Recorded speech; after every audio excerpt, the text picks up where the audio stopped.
the door. My mind's misguided. Keep moving on and on forevermore.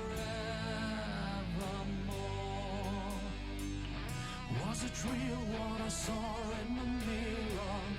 Was it fear when the end got clearer? Now as my time's passing by, what am I waiting for? Grant me wings to fly, and will I have another try? 'Cause I would not miss my moment again. Yes, I would not miss this moment, my friend. No one knows the answer. What could have been?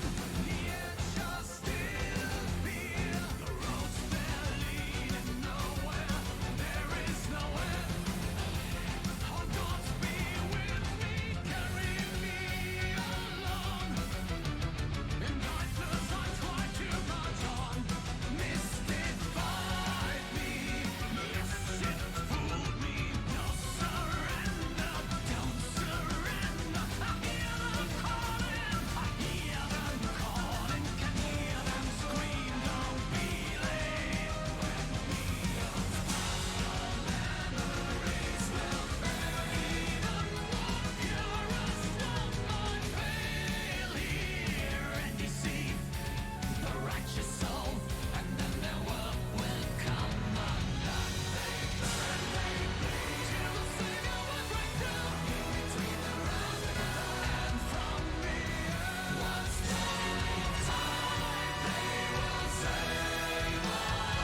can see a crow on your judgment day. Seems like a sermon.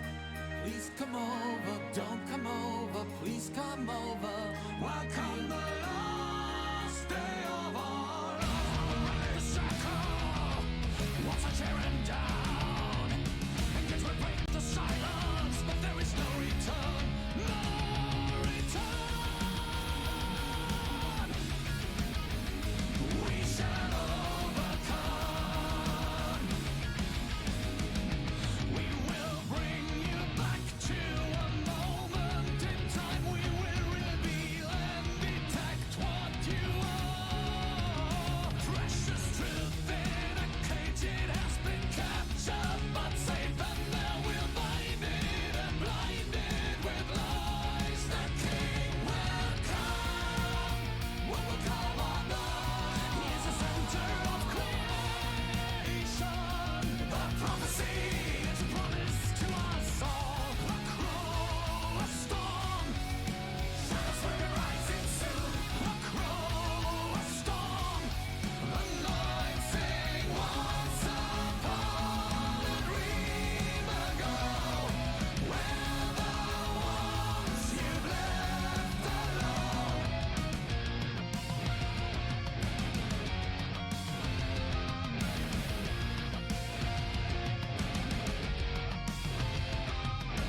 Now as we speak, there's a way, there's a door. Come find us and join us. Come see it and feel it. Toss in and out, you shall be falling. Your mind's still trapped in twilight. Now catch a glimpse, shall I get through? They've walked on to the other side, but how can I know? I'm drowning, drowning, where do I belong? Drowned in shadows, I am the center of creation. A prophecy, it's a promise to us all. A crow, a storm, shadows will be rising soon. A crow, a storm, anointing once upon a dream ago. We're the ones you've left alone.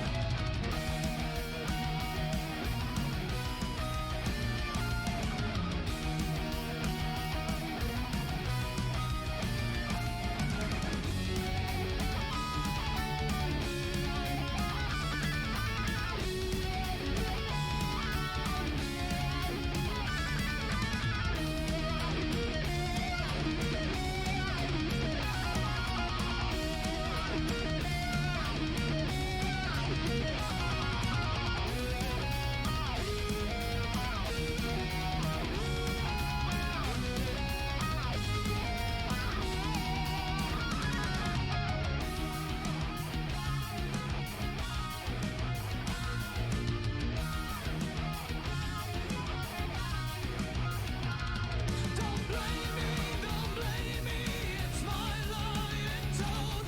The crow and the hell, they move further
Hi, I'm Jello. I play Sween, and my predict that Sween will be down this session, mayhaps more than once.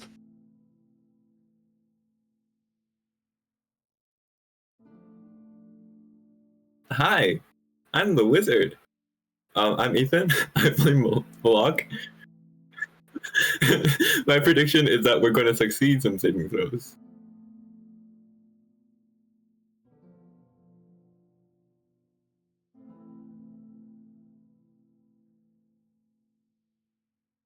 What do I win if I'm right? Like, what's my prize if I get it right?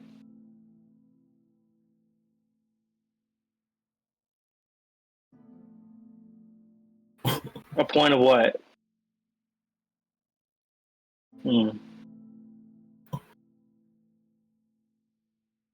Okay. If I'm getting a point, then I think my prediction is that this entire session is going to get derailed within the first 15 minutes by me. That's right.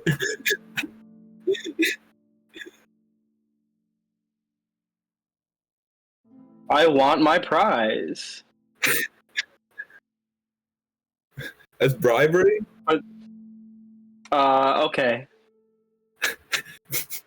He just swindled you. I lied, actually. So now I get 2 points. One for that one, and then one for when I'm right. It's the perfect crime. The perfect crime. The points economy is in shambles. Yeah.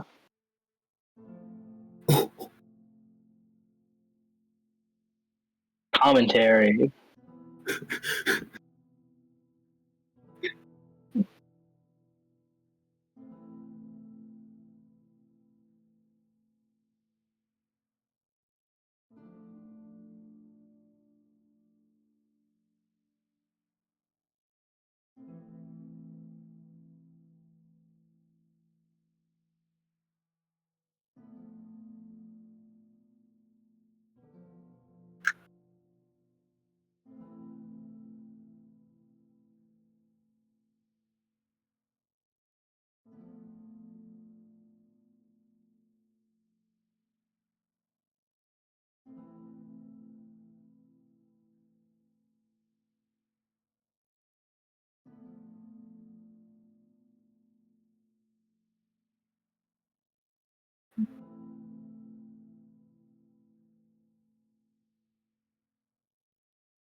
Astounding. Was it like just you? It was just me. Hi. Oh no. Hi, stream. Hi, guys. It's me. My voice. Amazing. My beautiful voice is here for you now. Hi, I'm Dean. I'm the Dungeon Master. I play Renos and I run the shit show. Whatever the fuck. I fucked it all up. Anyways, recap. The party fought the Knuckleavi. Sween almost fucking died, but they won at the end of the day. We're doing the recap now. And then they started on their way to the Bleeding Citadel. They ate all their fiend cores. In the process, Sween learned more about the Knuckleavi and saw a vision from the Knuckleavi, who was basically just like severed from the waist down and was being approached by a strange doll-like demon creature. This seemingly also took place in the same thing that the vision that Gideon was recently a part of in Beelzebub's memory. Also, it seemed to have taken place underneath the same sky with the kind of orange eclipse going on. So, with that underway, Gideon also consumed the core of the Kintsugi, Crow Mauler Devil, and was able to receive a memory of the Crow Mauler being sent off to retrieve none other than Neuraxis himself, who is, in fact, the consort of Glacia. With those revelations underway, and a couple of other fiend cores consumed, the party made their way inside of the Bleeding Citadel. They found a corpse that they were able to reanimate using a lunamantic spell that was inscribed into her, to quickly learn a couple things about her. Out of character, this character, for those who know D&D lore, this is Yale, but in character, no one knows her name. They've grilled her on a couple of things, such as what are the dangers ahead and what exactly they need to do, and just in general trying to learn about the place. They learned about Zariel's sword being encased in the place. They learned that Zariel is seemingly possessed by some sort of demon, which is the major revelation there. And they were basically warned about just generally the path ahead being treacherous, etc., etc. With that underway, Yale leaves them with 2 stones, the waxing and waning stones, and Gideon and Korah respectively take them, and are on their way into the next room, using the stones to kind of navigate and push and pull the magics of the place to create a path forward. With a couple of puzzles underway under their belt, they are able to enter a new room where they are met with the spectral form of none other than Koshiro, or at least memories that made up the former professor kind of variant of Koshiro back when he was a midnight sorcerer. With this in mind, Koshiro explained that they have a couple of trials that they must pass to get towards the sword as well as the halo. With this in mind, the party split up into groups, starting off with Gideon and Moloch, who were on their way to start the first trial, and as they began, they were encompassed by a flooding darkness and attacked by mysterious forces. With that in mind, that is where we last left off last session. So, are we ready to jump into things in a second here? Yeah. Perfect. Well, we will start in just a moment here. Let me just get up the music, and we'll begin.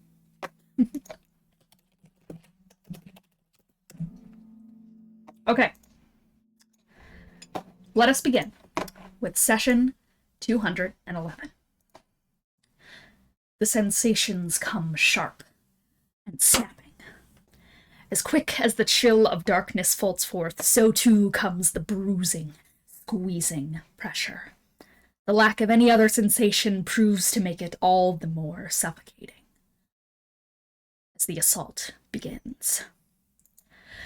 Moloch, your head feels as if it has been lit ablaze from the inside, a rising and coiling pressure that starts above your temples and runs flaring into the gills of your neck that compresses as if wrapped in butcher's twine. Your skin bulges around the needle wire pressure being dug into you. The start is so quick that you can hardly begin to adjust as your muscles kind of start to make home and space underneath all this pressure, and these 2 things start to wrap around you, taking place in the space that your gills need to trill through. It feels like sandpaper, scaled and hazy. Your fingertips are turning into nothing but buzzing needles as it pulls tighter and tighter. You're embraced in a spiral of tendrils digging deeper and deeper. You are suffocating. The eigengrau of unconsciousness more prominent now in your eyes than the black of darkness. As if being flayed on a razor wire. Moloch's skin begins to buckle to the point where even the white flesh of her underbelly is growing dark from the ichor bubbling to the bruising surface. It's all so dreadfully fast that Sween, you from the outside, can hardly begin to comprehend what's happening to Moloch, let alone what's happening to Gideon. And Gideon, like hot iron entering oil, you feel crackling in your inner ears. The brutal of your own heartbeat sending pressure out throughout your neck and flaring out through your scar deep to the backs of your eyes, like electricity trying to shock your core to feebleness. Your head has become engulfed by a wriggling, slimy mass. Your ward is trying to push back the oncoming probing things that weasel through your sensitive ears. You feel sparking wire heat trying to plug its way inside your veins, only buckled away by the immediate penetration by your ward's crackling, boiling runes. To remind you, as was stated by Koshiro, the puzzle description was to chart the course of chaos before you. Speak the wound of the other, distill the serpent's venom, wax it into you, or remove its poison fangs and wane it all away. What would you like to do? Yeah, I'm suffocating, right? You are currently, Can I see anything around me? You cannot. It is entirely darkness. Entirely? Okay, do I know, like, the relative location of Gideon, like, where Gideon was before, like, it turned vaguely, dark? yeah. Okay, yeah, then I think as I'm sort of, like, struggling to breathe and everything, I'm just sort of trying to reach out to find, like, Gideon, like, partner in all this. Mm-hmm. Yeah, absolutely. So you can start trying to kind of stumble your way towards Gideon. As you do, you are actively being held back by these 2 forces that are trying to kind of strangle you deeper. Mm-hmm. Are you trying to, like, wriggle out in any sort of way to try and fight this as they're compressing deeper? Yeah. I think my goal right now is to, like, find the other. Gotcha. Which I Then have go to. ahead and roll contested athletics with me. Okay. That is 18. 18. Okay, with an 18 against a 19. So, unfortunately, as you are starting to drag yourself forward, these tendrils start to rise up towards your neck and are starting to pull you back even further. You're struggling to get any of your words out at this point. You're going to take, oh wait, let me roll for that, because that is... Okay. You are going to take 8 points of bludgeoning damage. And you begin to feel this low, fluttering sensation in your eyes as you are starting to lose consciousness. You have only a couple more movements while inside this wriggled form before you start taking exhaustion and passing out. Yeah. Okay. If I fail to do that, I think I'm gonna do everything in my power to get out of here. Wait, can I like squeeze words out at all? Yes, while you I'm can. You can. Yeah. I'll kind of be like Gideon, whatever this is, I think we need each other, but I can't find you. Gideon's also being held back, right? You are being held back, and kind of like, the best way I can describe it is kind of like Bloodborne Winter Lanterned, in a way where it's like you are held up by something and being like engulfed in tendrils from some kind of facial region. And can I tell at all what's engulfing me, or? Yeah, you can absolutely try and like feel around it as you can. You can go ahead and roll investigation. Alright, okay. Investigation. 24. 24.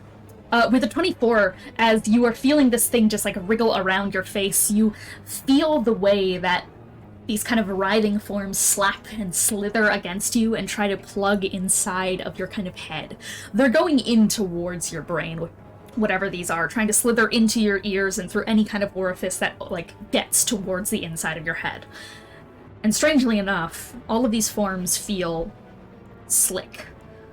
They have a slight, not scaled texture, but a sliminess to them, and a slight buzzing bit of electricity on the surface.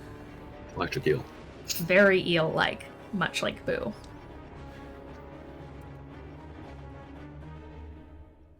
So I will say, in addition to this, you feel kind of claws digging into you as well, trying to hold you still. These feel more like ink caps towards a kind of feather quill pen. Can I get the trial thing again? The riddle, or kind of just like the maybe vague, just post that. the vague instruction. Yeah. Okay.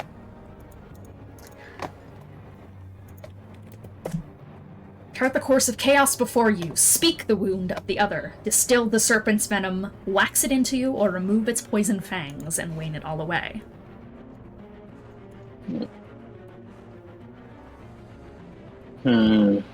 Okay.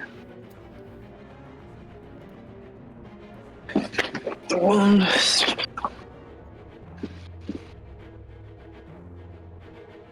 Yeah, I think Gideon's just gonna shout out to Boo. What's happening to you right now? What's going on? And what is going on with me? Can You I are make it out like? I mean, you are still being suffocated, but do you want to try to investigate what exactly is wrapping around you? Yeah, absolutely. Yeah. Okay. And that is, let me just check my investigation. That's an 18. An 18? By the way the scales writhe against you, you get the sense that you are being encased by something serpentine. Or rather, two things. They both kind of wrap around you, and you get the sense with the way that they move, they are somehow attached to one another, making coiled spirals up and around and trying to squeeze you taut. Snakes! Constricting me! They're connected!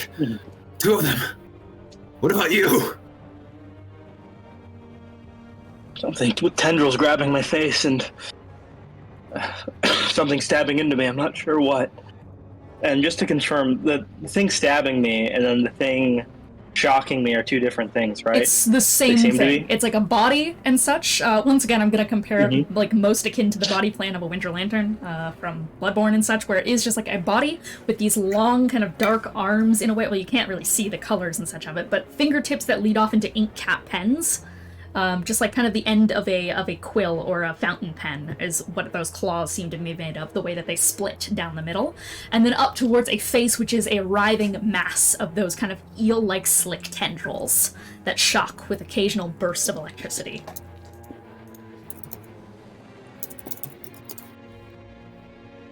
Alright, so I'm being shocked, and Moloch is being suffocated. Mm-hmm. Okay. I mean, from that description, do you think I'm able to discern that they're like eel-like in nature? I mean, you definitely... Gideon probably would have described them as like eels, like wrapping around him, shocking him. Yeah. Then, I am going to try to do something. I have a racial feature. It's like animal friendship, but only for eels. Yes, you do. If I can try to cast that towards Gideon, or the general direction of... You can definitely try. As you are attempting to do this kind of like action and such, you are going to have to make a contested strength check against the creature pulling you taut, who is trying to reach over and grab your limbs and just like constrict you for more damage. You will still be able to get this off though. Okay, that's a nat 20. Natural 20, yeah. And as you just start to writhe against the serpents, trying to push them off from the sides of you, you're able to send your hands forward towards the vague direction of Gideon. And I think instead of... So, animal friendship. In this case, what does it do? Wisdom save. Wisdom save? Gotcha. It basically charms the creature. Charms the creature. Understood. Okay. Well, on the wisdom save, it got a 16. That's... fails. Fails. Okay, you reach your hands out, and you start to hear, as you're reaching your hand out and trying to make this connection with these creatures off ahead. The storyteller tells the truth. Storyteller. The truth. The truth will never be told. Why search for one? The only way to be heard. These whispers from all those eels, as I'm assuming you're trying to command and pull them back from Gideon. Yeah. You do. And Gideon, you feel as all of these like slick things inside your ears start to... And it clambers back into the darkness, and you are left, like, basically just shoved onto the ground and pushed back. Alright, if that's the case, I think I'm gonna go over to the direction I heard Moloch from to go help them. Yeah, absolutely. So you quickly get up on your feet and rush towards Moloch's direction. You're still kind of like blindly going through the darkness right now, but eventually you're able to just hear the rattling, just the and are able to reach your hand out and vaguely feel it like press against some kind of scaled thing in the distance, and that is where the serpent and Moloch are. Either remove it and wane it away or distill it. This is the venom. Yeah, nice.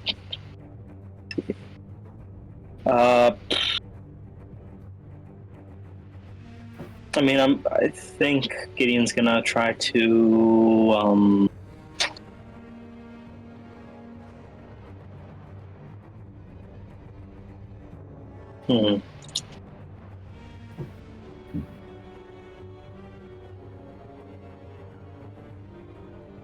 Do I see? Have I gotten anywhere near Moloch yet, or? You have. I've said yes. Okay, yeah. Well, I wasn't sure because he said I felt something scale, and I wasn't sure if like there was distance between me. No. Yeah.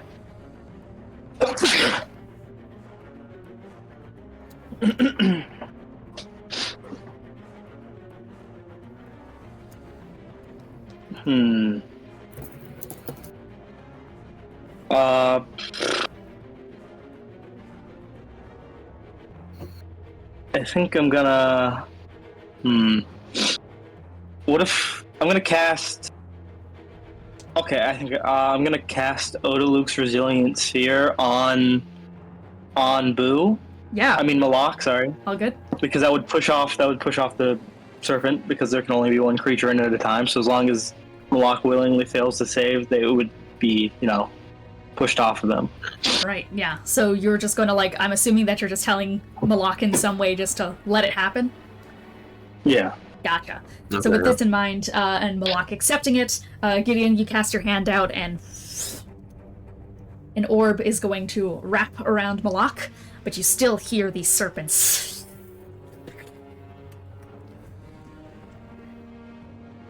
With these two beasts now off of the respected versions, off of you guys respectively, once again, Koshiro's voice speaks. Speak the wound of chaos of the other.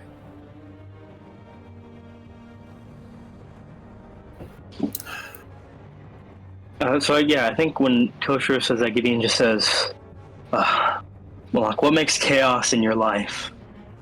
Chaos? I mean, I think... Wait, did you say speak the wound of the other? Yeah, speak the wound of the other.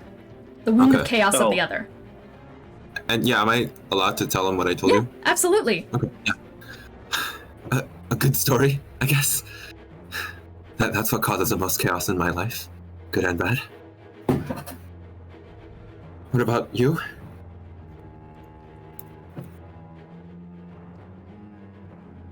Cycles, it seems like. These primordial and also smaller scale cycles we all get caught in over and over again. Alright. Cycles. A good story. Did you hear that bit about the... Yeah, sorry. Oh, you both... Were you gonna say something? Yeah. You both speak those words, letting them fall upon the wind, the sound of slithering serpents and writhing eel masses around you. And from around you, thunder crackles around the scene, and a shock of light for just a moment. The room has been split in two, with this kind of line of reality splitting between the two of you. You both kind of reflexively have to take a step back just to see the scenes around you. Moloch. You stand atop a massive sea of parchment rolling across itself. This wretched beast of eels tangled into the formation of a body, hissing and spitting and crawling itself on the ink-cap claws, staining the ground with every movement as it starts to crawl towards you across the ground. As it makes every movement, you notice upon the actual parchment of the ground, it leaves behind a trail of ink.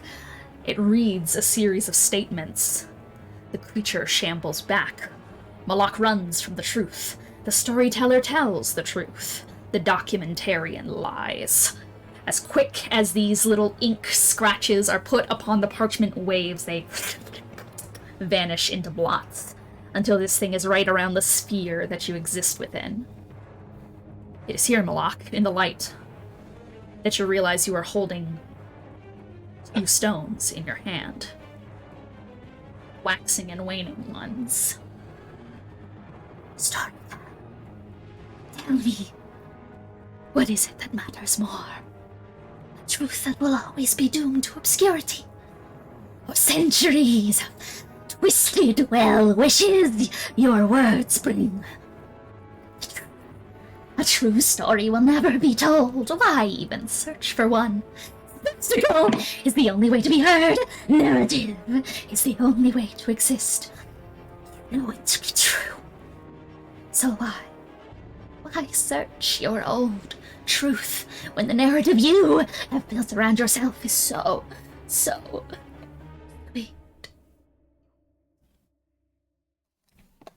It looms around you, wrapped around the resilient sphere that you find yourself in, hissing at you. You speak of spectacle, that which should be my own truth. Would it not then be in my nature to deny that truth and search for the real one? You are nothing but a twisted thing. Twisted and born into a new shell. Then why couldn't I lie to myself and wish for more?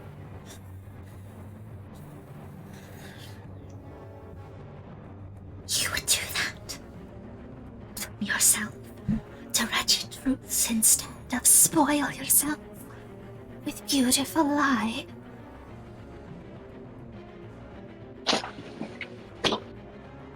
What good does the beauty of lie do in the face of certain death?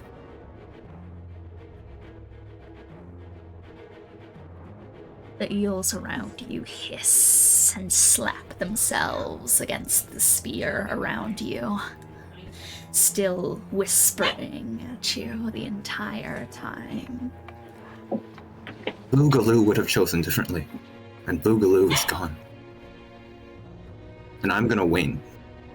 You wane the chaos of the perfect story away in search of the truth.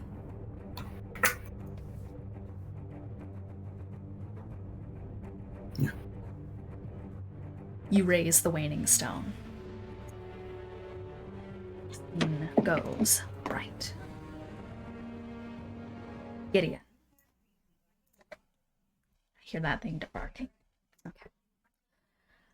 Your eyes flutter to the appearance of new unfurling light and dark. Your feet touch no solid ground, but remain planted upon the lack of air. Alone, staring off into a great ring that stretches off so far and all-encompassing that it would take you days to approach by walking through this air. It simply looms, circling around and around and around, accompanied by a sickening glow from above and below, a boiling red.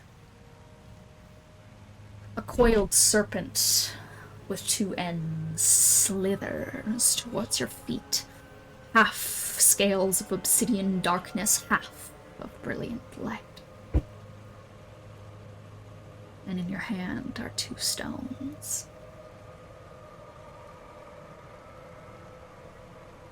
The waxing and the waning.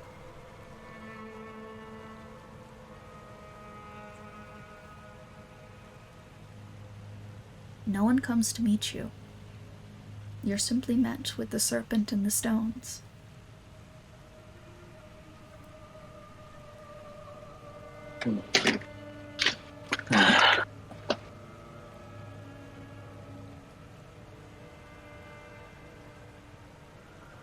Well, suppose I was expecting a little bit more, but suppose this works. I mean, dark, light, cycles, I mean, at the end of the day, it's all connected.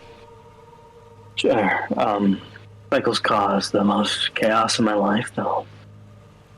They're also the foundation of all order and structure I know, so any even rejection and subversion requires understanding, intimacy, knowledge. And then I think Gideon's gonna choose the waxing stone. You choose to wax it into you, to embrace the existence of this cycle. You reach down towards the serpent, stone in hand. Glossy two sets of eyes roll up, cracking to see you.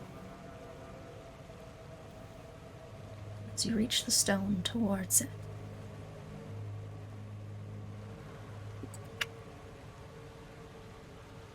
you hear the cracking sounds of something akin to wooden joints, like a doll scrambling behind you.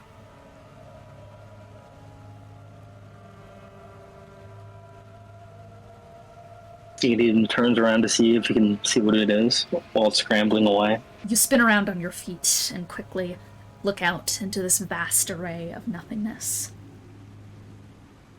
With the way light should work in this scene, you should be able to catch a glimpse of a silhouette. Probably a bit of front lighting, too. You're met instead with just a blot of a figure.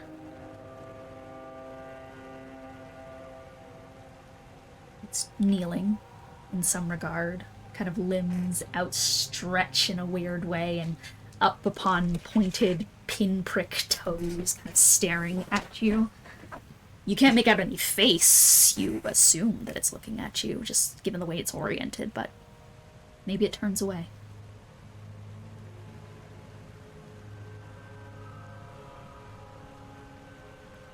I think Gideon's gonna approach it. It lets you. Even as you do take your steps forward, it seems to drift back.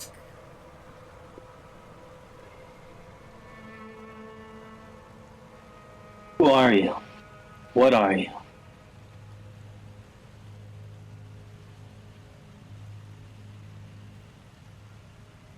Interested third party.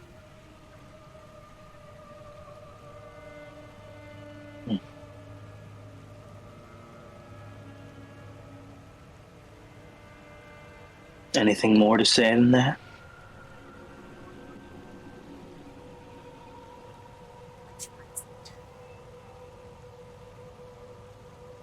Which one's touched you?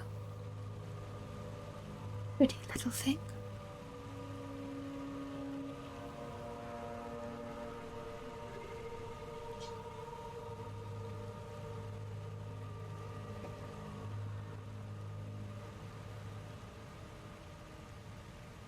Do you not know?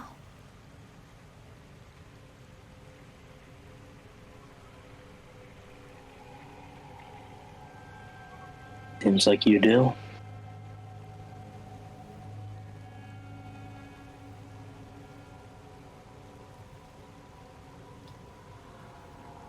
It kind of hunches down onto two hands. Alongside its kind of like needlepoint feet and just stares at you from this darkness.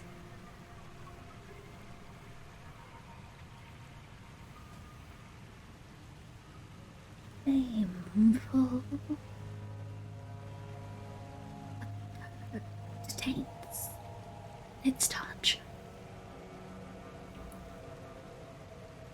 Interesting though. That chose a mad thing like you. What is it about you? Certainly not pretty enough. For me, at least.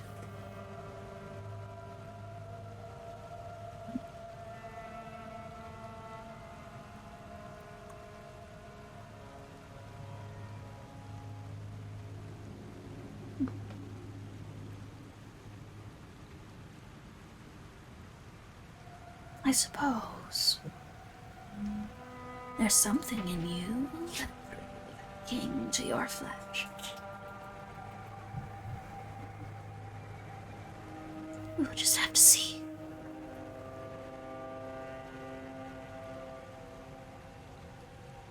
Yeah, well, all this would certainly mean more if I even knew your name.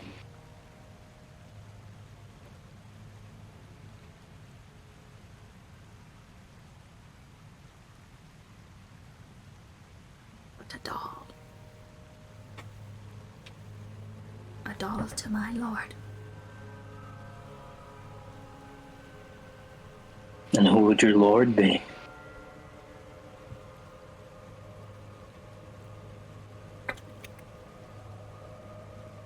As it gets towards you, it is a colossal thing.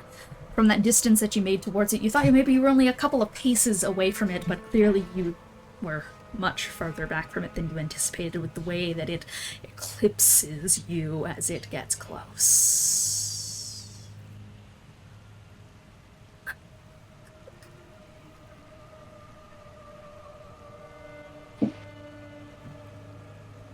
Lord Grassit. See such blasphemy in you.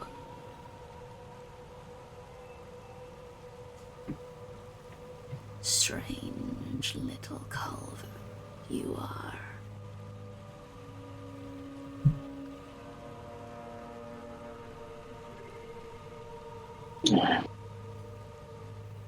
Yes, well.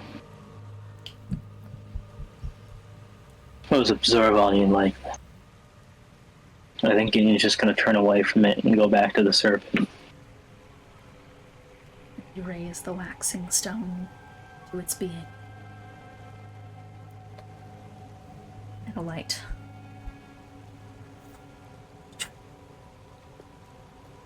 Across the room. The rest of you from the exterior of the domed center see as the stained glass panels begin to recede into the ground. The darkness begins to wane away. And Gideon and Moloch stand back to back. The sword of the tiefling takes the stone and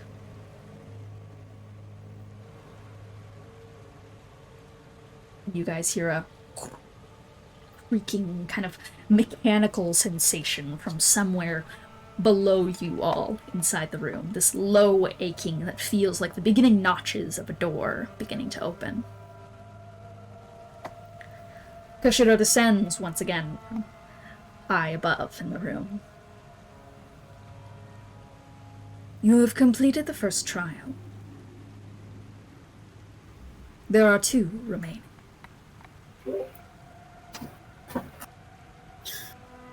How much of that was real? I think in this instance, that's hard to say.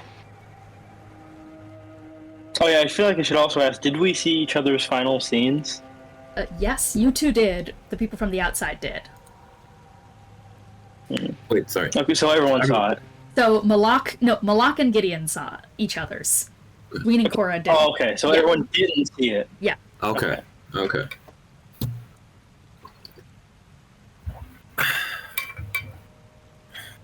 All right. Congratulations. Thank you, Gideon. Yeah. Oh, That's okay. it's the least I can do. I suppose we're well enough that it was definitely a interesting psychological experience. Yeah. All the damage was psychological, not physical, or are you hurt? No, it was both, but one was significantly more than the other.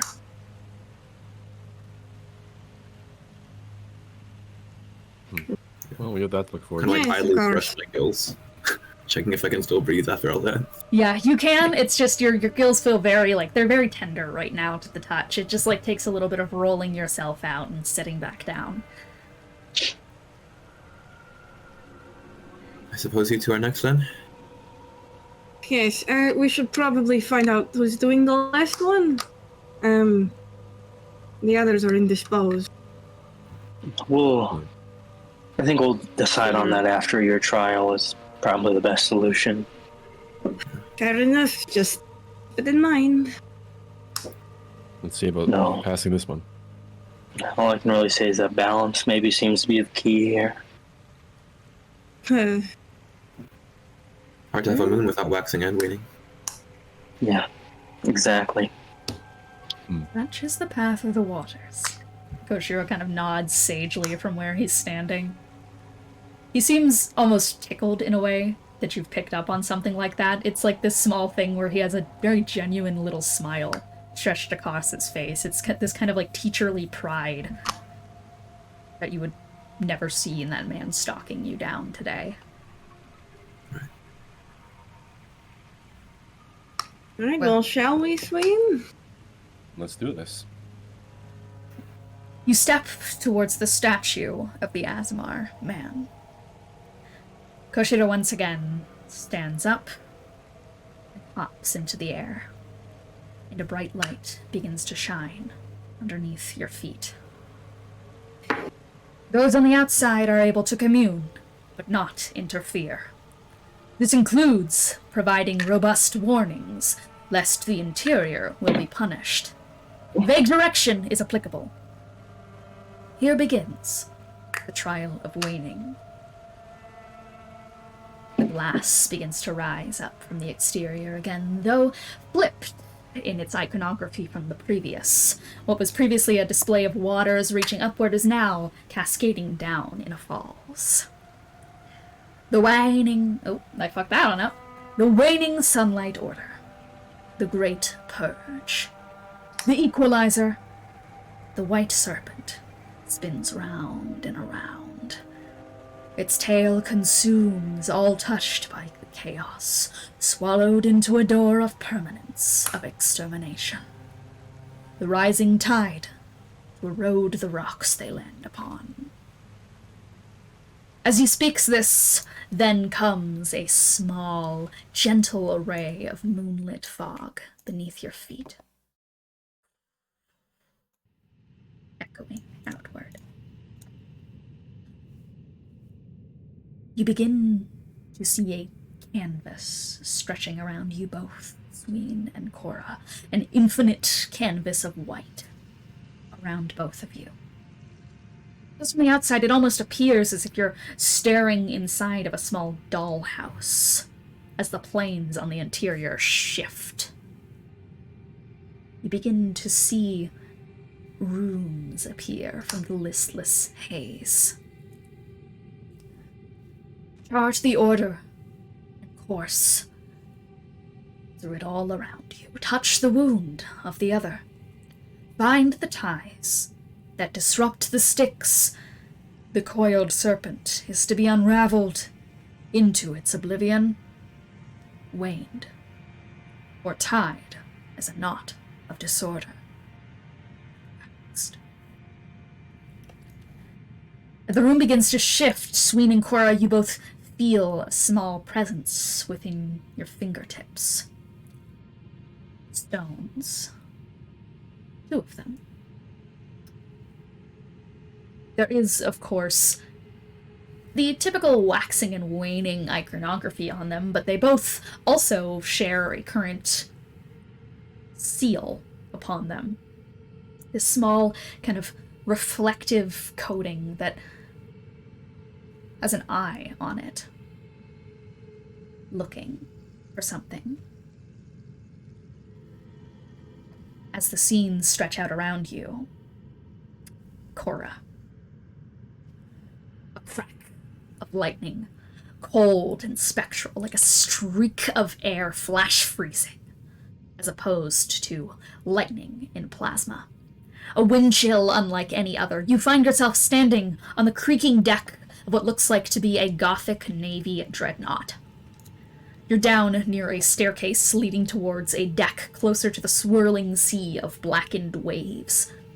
From below the depths is a gruesome teal sheen from deep below. On the deck, those from the outside and Korah, you see this massive, eel-like creature. Damn near quadruple the size of you. A massive tongue with a barb-tipped coat and a series of black, unblinking eyes. There's a jaw that unhinges in a way that could swallow you whole, and spiked bone-like upper fins, and an interior that glows with a sparkling bioluminescence beyond a blackened, inky exterior like tar. You hear shouting and hissing spittles from the upper portions of the deck, but the only person nearby is a bug-like frost devil of blue carapace holding a long harpoon, which is withdrawing itself from the great injured eel. The boat deck rumbles with every step, flashing with slowed lightning. The eye upon the orb within your hand brings forth glyphs. Find and chart the chaos within this order. Sween, as for your scene, you are met in a trial chamber. Grotesque in the sheer size it encompasses. Your existence are measured against those Iron Maiden pillars, fed with twisted bodies and rattling chains of barred flesh. Public benches are stacked with curious silhouetted figures, held back by iron-barred railing. The plaintiff's table holds a bone-white barbed creature, ichor thick on his chin, eyes hungry. A grand arm is pointed out towards the center of the courtroom, where a shadow of a great owlish figure looms large over the scene. Stark white eyes casting a spotlight down. Rats scatter out of the way of the light, ducking into every crevice with their glowing green eyes. In the middle of the courtroom is a body of cindered ash, chest dripping from an emptied self, fruit plucked from its chest and held up, and bloodied and pulsing and dripping juice in the taloned hands, as the owl-shaped form of Korah slides his head back and pours the juice down his beak. A fire has broken out around the floor surrounding him. Your orb speaks the same. Find what brings chaos to the scene. What are you doing? Can we get the opening line in chat? Yeah. Or do you have it, Jello? Or I have half it written down. I got it. Thank you. Chart the course through the order around you. Touch the wound of the other. Find the ties that disrupt the sticks. The coiled serpent is to be unraveled into oblivion, winged, or tied as a knot of disorder and waxed. Okay. First order of business. Sween, can you hear me? Yep. Okay. I was kind of worried that we were a little bit more than cut off. Okay. What do you see? A If anything? giant. I'm on a ship right now, and there's a giant eel, lightning eel, and a bug hiding from the eel. The bug is stabbing the eel. Oh, the bug is stabbing the eel. Sorry, my perspective is not very advantageous. Well, I see you. Huh? I'm not over there. If that's what you're asking, It's not No, I'm exactly not. you. I'm assuming it's related to something that is heavy on your mind. There's a burnt body here. Huh? Does that mean anything to you? Not really. No, I would tell you if it did. Or at least not something I can remember. Of Oh. course. Are you in a room? I'm in a, I think, trial chamber. Okay, I'm on a boat, so you are not on here. That's concerning. My first thought is with chart the course, find a way to each other, but that does not seem to make any sense. Also, if you're on a boat, it would probably take some time to find each other. Yes, You said outsiders can comment, right, Dean? Yes, they can. yeah. Yeah. Okay, then I think Gideon says, touch the wound of another. Me and Moloch, we spoke it. And for us, it was the chaos, and given that this is the order trial, maybe tell each other the structures of the order in your life, and then find the others. What orders your life and touch it, I suppose. Touch the other person's. All right. What brings order to your life, my good friend? This is kind of superficial, but fish. I mean, what else? There's a giant eel in front of me. That's, yeah, I mean, I feel like you're embarrassed about something that you shouldn't be embarrassed about. It's your job, your livelihood. Of course, it does something. I need structure, schedule. That's what I need. I need somebody to tell me what to do. I'm not a leader by any means, Sween. Without that, I don't know what I am. Yes.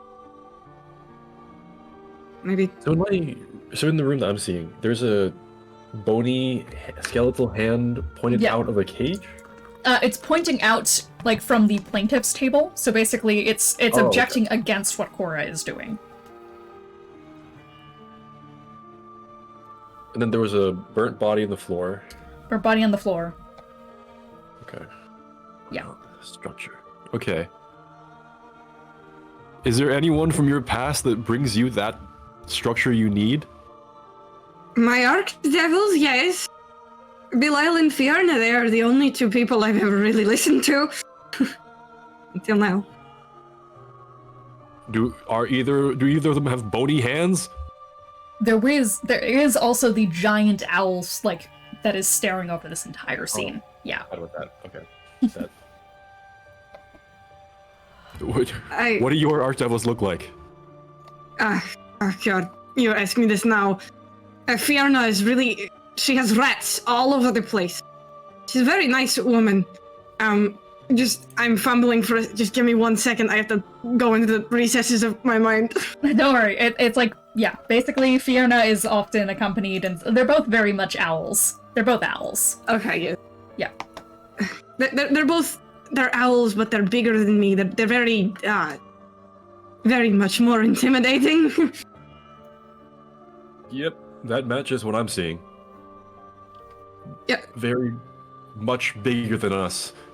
I thought you said there was only one owl there. I thought I only see one. There is only one. No, you don't see Fiona, but there are rats around the place. I mean, I meant like generally. Yes. Yeah. So we just touch the others. Am I supposed to touch the eel? I can go try. Everything is in slow motion right now. Can I walk up and like kind of get a little closer to specifically where the bug-like figure is cutting into the eel? Yes, you can. Okay, the bug is cutting the eel, so maybe if I hell? You're a sushi chef, right? That's what you do. That is what I do, but the fact that it's a lightning eel kind of indicates something else to me. Okay, would you like to tell me that? I mean, what other lightning-related eels do you know? So you're telling me that outside the fish bringing order to your life, Moloch brings order to your life? Yeah? I mean, who else? Not a rhetorical question. It's gotta be her. Okay, so do I save the eel? I will also remind you that the orbs that you currently have say find what brings chaos to the scene. Oh. Yeah. So what's disrupting the order here? Okay, chaos. Focus on chaos. What is your chaos? What brings that? There's fire. Does that mean anything to you? Fire all around you. No. No. It'll be about specific chaos. It might be what's currently disrupting the order in the scene, not necessarily what's the chaos of your overall life. But it could be both. I'm not sure. My thought process is that it might be both, because these scenes seem to be modeled after personal struggles, but they couldn't be. I mean, chaos is the storm and the person stabbing the eel, and I don't know if you can touch a storm. Can you? No. God. And nothing's happening in our scenes? Can I? This is the waning thing, right? Can I wane the storm? You cannot wane the storm, though you can touch the bug. Okay. Oh, then I'll touch the bug. If you want to. Yeah, okay. I'll touch the bug. So you want to touch the... Okay. Yeah, You reach forward and hold your hand out, hold the orbs, I'm assuming, in a way, out towards the bugs. And with this knight kind of stabbed, this long spear stabbing into this great grand eel, you feel the entire deck underneath you. As everything, frozen in this moment, comes back to life around you. Down with you! As the bug just continues to stab deeper and deeper inside of this beast, hand gripped onto the side. There's no respect in the way that it stabs itself deeper and deeper and deeper. In fact, you begin to see the beginning touches of flame wreathing out from the spear, the tip of it. Dark blue flame. Hellfire digging into this thing as it writhes back and this large eel-like creature starts screeching in pain as it wriggles underneath the threat of this imposing hellfire force. Can I cast, like, hold person? Yeah, against absolutely. the... Absolutely. The bug? Yeah, wisdom save. Wisdom save? Gotcha. That is an 18. Yeah, that passes. However, as you reach out with your hands and clap together a hold person spell, the ice devil is going to step on its 2 feet and spin around. What are you supposed to be? Another one of his lackeys? I don't know what you're talking about, but I'd prefer if you stop it with the maniacal killing. Maniacal killing? All it is purging the blasphemy. Oh, if you're going to get in my way, then by the name Mephistopheles, you will fall too. By the name of the what? Of Mephistopheles. You definitely know Mephistopheles. No, Anyways, I know Mephistopheles. I'm in shock at this being mentioned. It is going to, like, try to charge towards you with a massive spear. Does a 16 hit you? It does not. It does not, and you manage to duck out of the way of the spear, surging towards you. Okay. Can I shoot him? You can shoot him. Though I will With say, just, like- after you touched him with the orbs, the lock around them, that eyeball lock, has unlocked. Oh, shit, okay. Can I wane him? You're gonna try to ring him, you're gonna have to touch him, and he's gonna try and avoid you. Yeah, okay. That's a nat 20? Why am I getting a nat 20 on a touching roll? Why am I getting a nat 20 on touching That's what you need here. So you are going to, after you slide underneath the spear, you are going to take the waning stone. So here, you plan to wane away the chaos. Yes. Okay. You slide underneath the spear and are going to raise the stone up towards him and are going to press it against the bug's chest.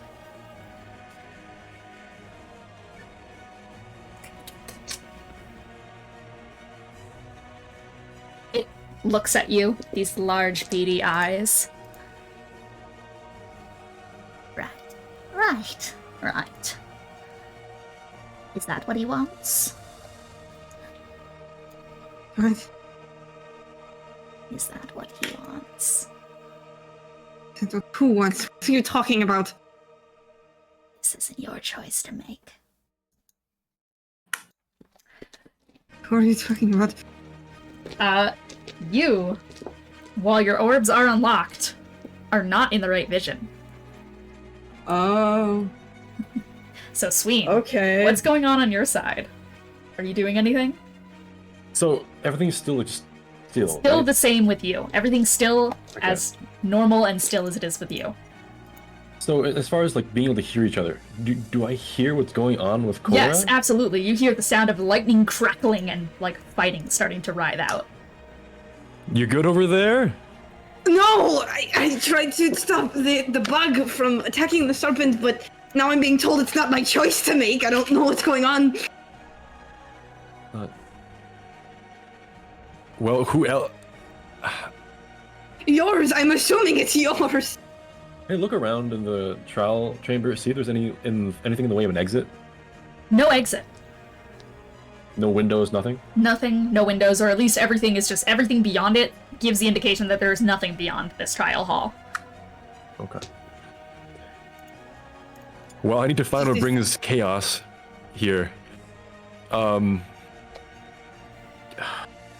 Is there anything in your memory that you might recall of a bug, a blue bug, trying to kill Moloch?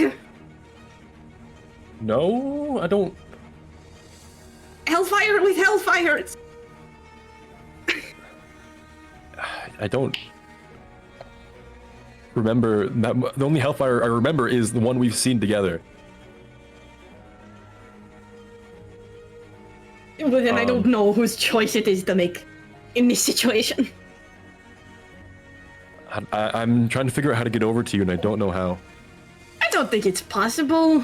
You might be thinking too literally here. And Okay. I think focusing on the touching the wound part is important here. And you both have to do it. Or do you have any thoughts on...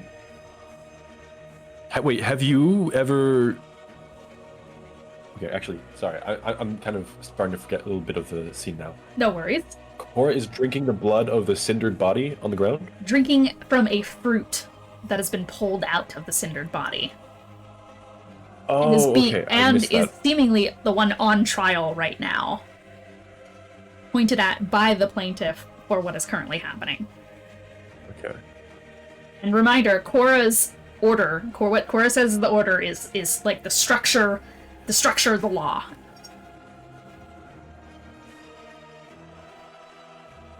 Have you ever broken your rules, your something? Well, if I have, I wouldn't remember it. That's kind of the problem.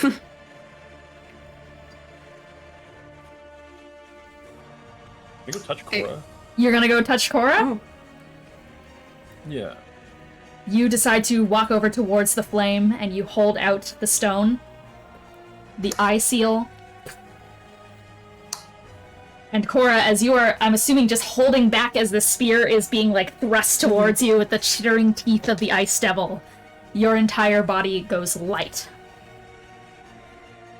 You both feel a sinking sensation in your chest as Korah, you feel your entire body drop to the ground onto your knees. And Sween, you find yourself, like, just exactly where Korah was, holding back this spear with, like, just holding it back barely from your face at this point. Uh-oh. What happened? Hello there. Sween, let's get to you first. What are you doing? You have the waxing and waning stones here, and the ice devil is right above you. Let me reread this prompt really quick. Around you touch the wound together, find the ties that disrupt the sticks.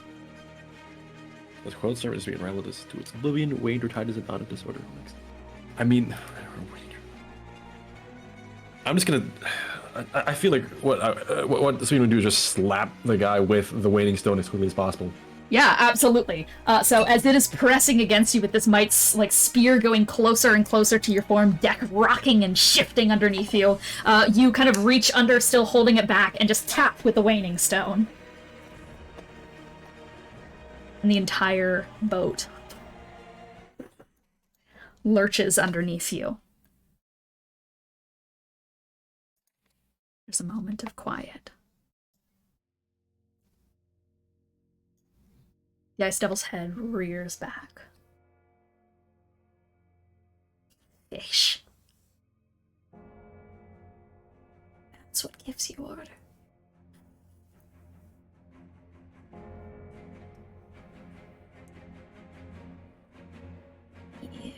disgust me.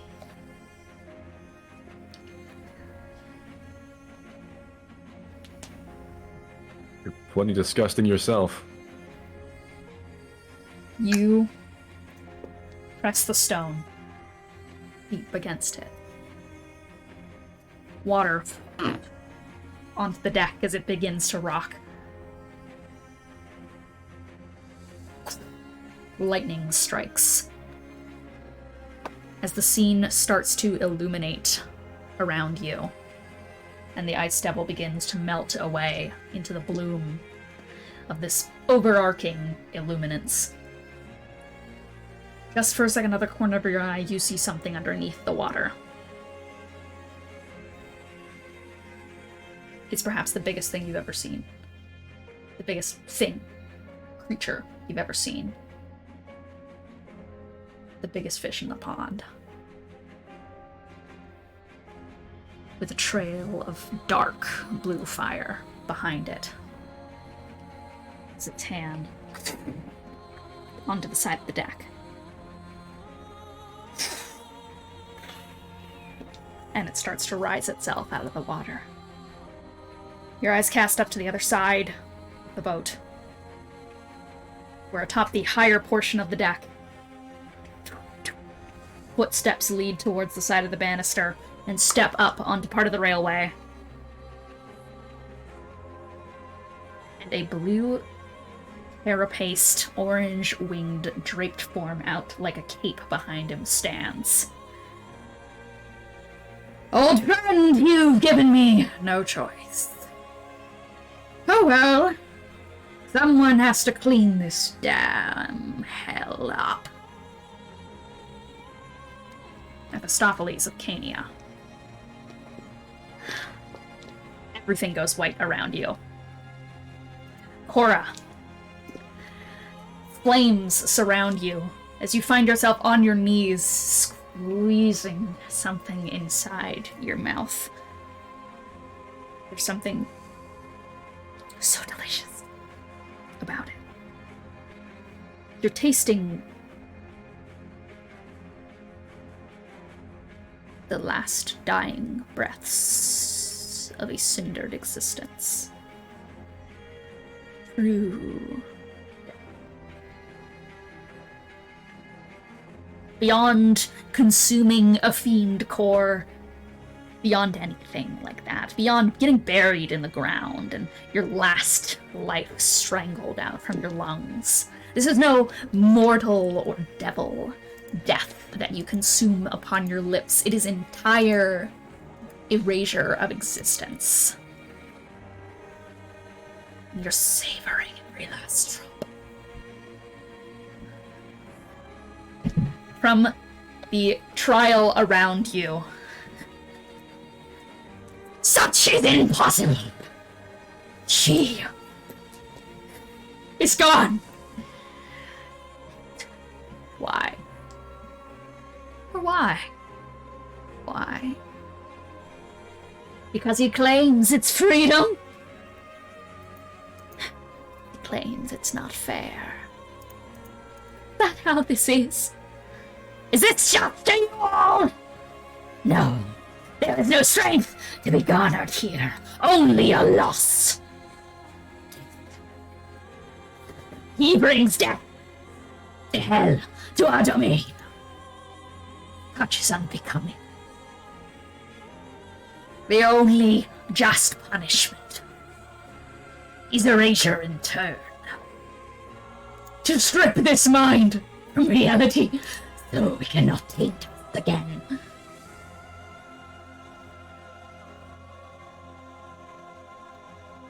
I do not bring death, I bring life. That's the point. Then what have you done? There is no life without death. There is no living without the idea of dying. None of you understand. Doesn't understand how things work around here. You're the one who's never understood. You do not have the grace you think you do. That is not a privilege you deserve.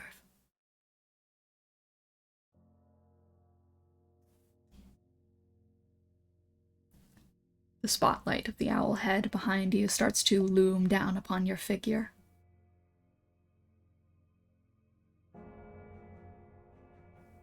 You have the stones in your hand.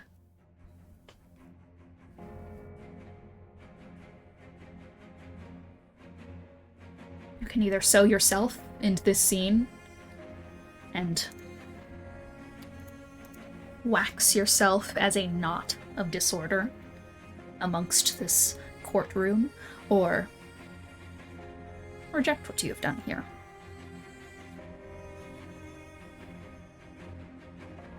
To reject. I have not done. I'd like to reject because I have not done anything such as this. These are lies. You're showing me lies. She's wrong.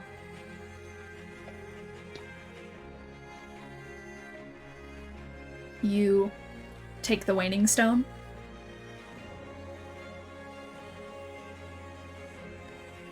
As you hold it up to your chest, you feel this aching sensation inside of you. Looking down at the body on the ground, its cindered form reaches up towards you and grips.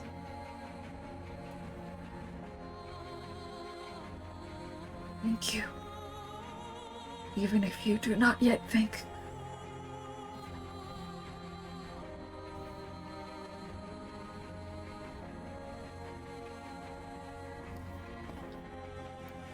So you choose to wane away your insolence towards this scene? Yeah. You are met with an embrace of light from the owl statue above you, gazing down, and feel this knot tying deep in your mind as the outstretched hand of Belial begins to tap around you and reach underneath your chin and lift it up. You will do no such thing again. You will do no such thing again. I'll do no such. I have never done this. These are lies. Precisely. That's precisely what you'll think.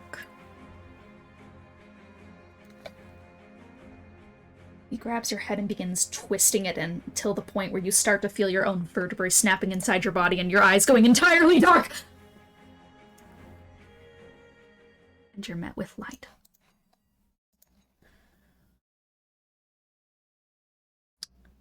Korah, take a level of exhaustion. Oh. But the glass disperses. Another creaking of mechanics underneath the scene. And another trial completed.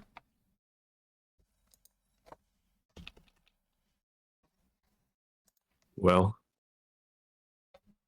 you okay? Fine, it was just showing me false truth. These are trials, these aren't real. Just a little close to home, you know? Nothing. Yeah. Getting in trouble with a boss is not exactly a fun experience. Fine. Okay. I'm assuming we passed? You did. You did. You were able to identify and make your choice on the matter. As such, the trial of the waters is now open for you. For whomever wishes to try. Well,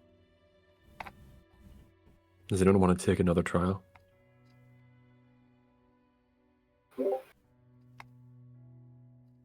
Are we to do this again? Another trial? A third? We have to. Only one of us can, right? Only one is permitted is- to enter the trial of the waters. I'm assuming it's like we can try multiple times? You may. Or just once? Okay. I think the trial took something out of me, so I'm going to excuse myself from this one. Okay. I mean, I think I can do it. It's just. Okay. I'll try. Are you sure you Nobody want else to? wants? We must. And so I want to. Good luck. Thanks. I don't think I'll need luck for this. I think I'll need wisdom. Good wisdom. Those on the outside are able to commune, but not interfere. Vague direction is applicable, as always. Here begins the trial of the waters. So saith the divine order and error of balance. As above will be below. The serpents know not of the grand paradox. They coil regardless. The pushing chi of the waters, the grey and darkened light, the shed of the serpents loosened by the waters pressed against them. Between two evils there is always a course to be found. As Boo begins to step out into the center of the scene, Moloch, you are once again encased. This time not by stained glass, but instead by rumbling sounds, followed shortly by shrieking. It begins quiet, off distant somewhere, but then becomes this fever pitch. It stretches out and pierces like crashing waters and trilling, churning gurgles of dulcet strings and high-pitched tenors. Two coiling serpents, intertwined like strands of DNA, before tearing in a rupturous. The black serpent settles upon the left of you, the white serpent on the right. From across the room, whoever has the waxing stone and the waning stone, well, actually, they were in the statues. I'm incorrect. They float up from the statues towards the air, the stone of the waters falling down as well, secured in a line of moonlight.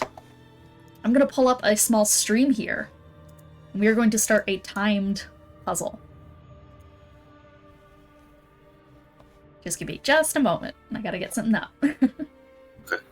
Yeah, could I also get the intro bit that Koshiro says? Yes. That is entirely flavor and not a... Well, it's not entirely. It's not entirely flavor. Yeah. Da-da-da. There you go. Okay. So saith the divine error of balance. Alright, and let me get your puzzle up and going. Okay. I believe everything should be in order. Can you all see the screen? Does it work? Yeah. Okay. Yes. You can see what's going on. So, without further ado, this is going to be a timed puzzle. Before we begin, I will explain how everything works here. Let me just quickly get some music on here as well. Let me explain how everything here works as well. Ooh. Okay. Alright, so these little devices down here, or these serpents and such, are your goals in a kind of way. And these levers, you can pull one lever at a time. This lever will bring stuff down. Whichever is right here will be brought down. This lever will either go to the left or right, shift everything over, and this one will also bring that side down. Okay. Make sense? And yes. Yeah, and what's the goal, just to reiterate? You currently don't entirely know the goal, but it's supposedly to put things in order. Okay. Yeah. Well, I assume it has to do with getting the moon phases in the right order from, Waxing and waning. left to right. Waxing and waning. Or Perhaps. waning and maybe waning then waxing, because the black serpent's on the left and the bright one's on the right. And for reference, this is the waters. The purple is the waters. Okay. I'm just assuming we want the waters in the middle. And Yeah, I think we that are would going- make sense to me. we are going to conclude a discussion. You have 5 minutes. Your time starts now. Okay. I'll press the middle lever first. You're gonna. The middle lever does not do anything at first because it moves Okay. everything to the left or right, so it can't go anywhere as it currently stands. Oh. Yeah. Okay, so I want to reorder them. I understand. Yes. Yeah. Right lever? Right lever. Okay. So waters down. Yeah. Middle lever? Middle lever. And they're allowed to help, right? Yeah, they are. Okay. And yeah, what happens if I push the right lever here? If you push the right lever here, nothing happens. Okay. Oh. I guess it would be the left lever now, maybe? Yeah. Could I try left lever? You can try left lever. It will bring this one down because it's the furthest left. I see. That Okay, so makes there's no sense. bring up, right? There is going up. You can press those levers again, left or right, to go back Oh, up. okay. But if you go left and right, it brings all three of them left and right. Yeah. I see. Yeah, I guess the question is, do we want white on the like do we want the full moon on the left or the right? I think we want the full moon on the right and the black one on the left with the waters in the middle. I think that's what we want Yes. here. Okay. In that case, yeah. So the I'll press Sorry, you said full moon on the right, right? Yes, full moon on the right. Okay. So middle lever, I guess. Yeah, middle lever. So that'll bring this all the way over here. Yep. And yeah, right lever. Right lever. Back up, right? Mm-hmm. Brings waters back up. Middle lever. Mm-hmm. Okay. I think Okay, you have to we ran into a shift problem. it- I think you so shift the one on the left down. Which one is Sorry, that? can I undo two states? Yep.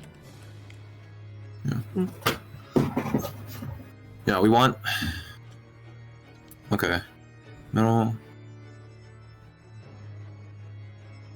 So we can get the waxing in the right place right now. But what does that? Because I want to switch those two, right? Yeah, you Yeah. do.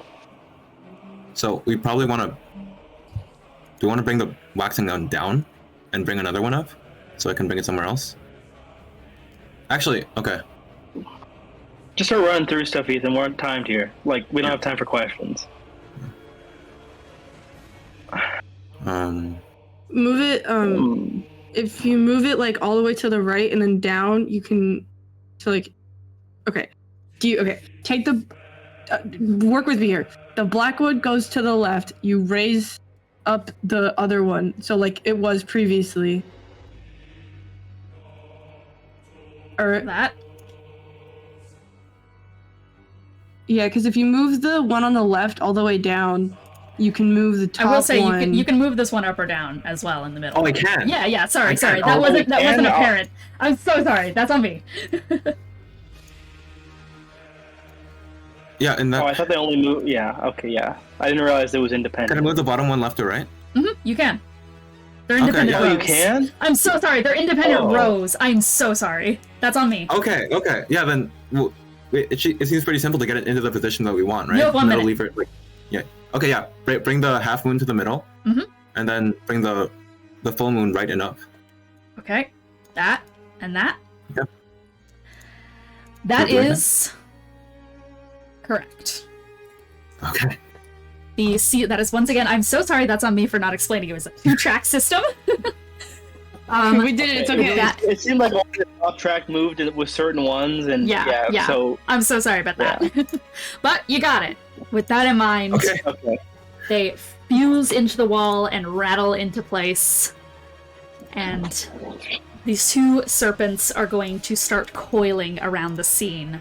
Their jaws unhinge open and snap down on the respective moons, rising them up and swirling and swirling and swirling as the waters in the middle begins to grow around you. Moloch, as you are standing in the center of this room, with the serpents now coiling deeper and deeper around you, the rest of you from the outside can no longer see Moloch or anything happening in the middle.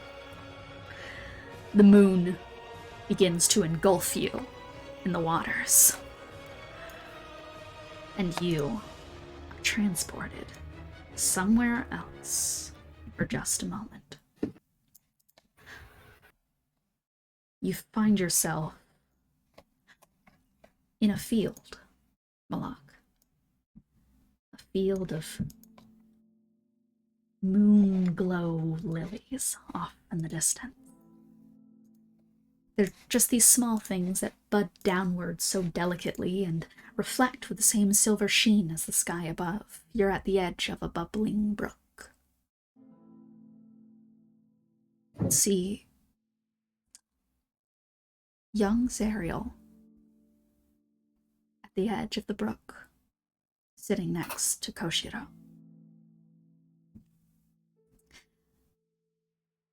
Can the course be wrong? Perhaps. There's always room for error. We're built of it. Of script and error. Koshiro kind of looks over at her, and she purses her lips. Then we should not have the power to command the course in the cycle, if it's so fragile to our mistakes. That's the beauty I see. The course continues forward, even without the cycle. But the cycle moves steadily without the course, so the course stops the smoothness of the cycle.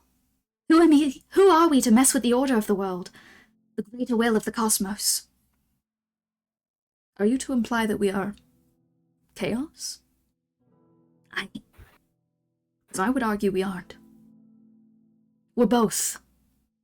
Our great sin is messiness. We are a curse, in a way, upon the cycle. Sin, however, is subjective. To me, I find this curse to be the only way to exist. At the end of the day, order and chaos are both the same serpent. Their dichotomy can be converged to a similar goal of an absolute. The course, the curse, on this absolute is what brings us a chance. There should always be a chance, dear girl. Even if we have the chance to mess it up. Yes. Especially because we may. Such is our ethos. The grand circle of the floor underneath you begins to illuminate as the drifting petals of the moonglow lilies fly off into the distance, Moloch.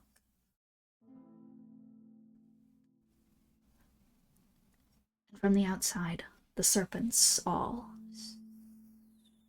rescind. Koshiro bellows out into the room. I reckon you step away from the center circle. I prefer you not fall towards Moloch. Okay. I'll back off. You quickly back off as a split down the center illuminates. Two half-moon locks spinning to click into a single circle in the middle that splits into a door. Two staircases begin to spiral around one another. One shifts up from below and the other crawls down from above. Koshiro, spectral, steps through the staircase and begins to walk in pace with the growing stairs as they begin to extend out. Above is the path towards the halo. Below shall guide you to the blade.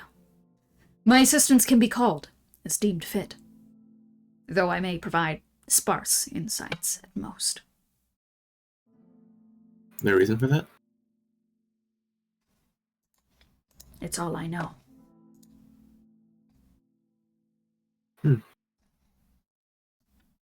I don't suppose we'll be able to go back after grabbing one, will we?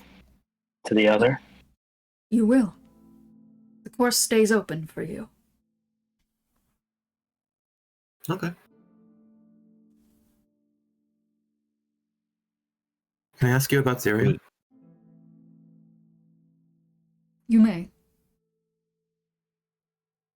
Can I ask you what she was like before she got possessed?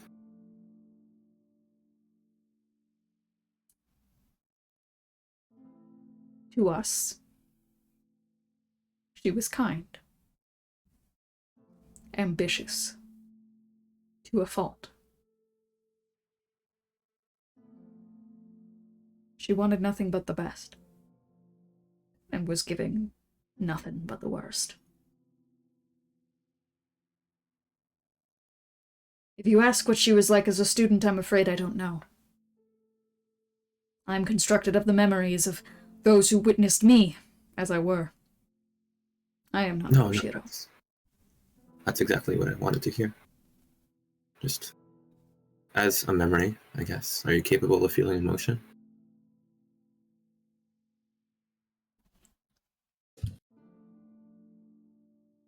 Yes. But with the knowledge that it is not my own. Do you miss them? Your students? As much as they miss me.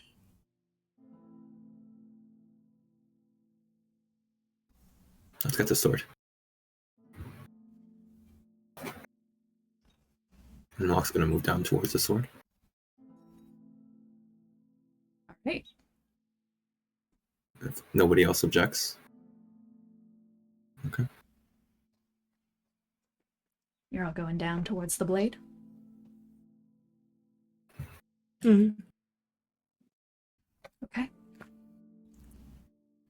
It only takes a single step for your stomach to drop in your chest. Tensing, as if taking a plunge into the abyss below. It only takes a couple of steps for your head to begin tensing. You can't stop moving, though. You've entered such a quick rhythm that you can't stop now, or else you'll fall and never stop falling.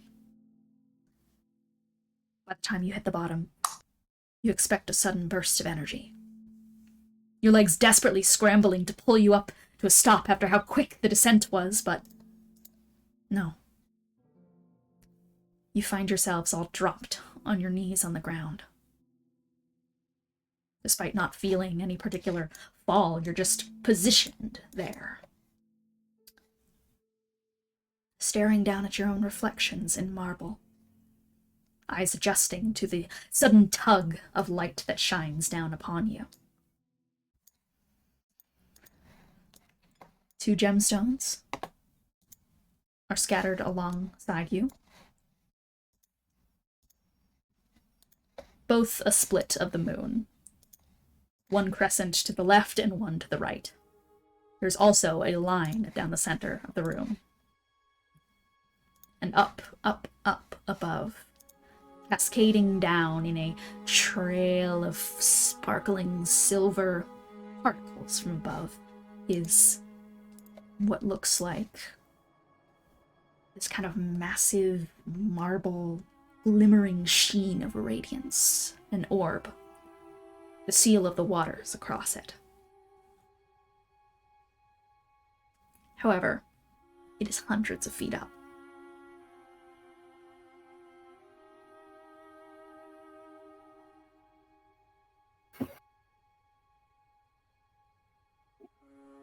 Think I'd be able to fly up there, or you think they would shoot me down before I got the chance? Doesn't hurt to try. Considering how last time. Yes, considering last time, it may very well hurt to try. It actually, yeah, I rescind that.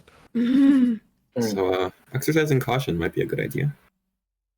I guess I'll go examine one of the crescent moon gems. Yeah, absolutely. Bending down towards the crescent moon gem, do you wish to pick it up or just look at it from right here? I'm gonna cast Identify on it.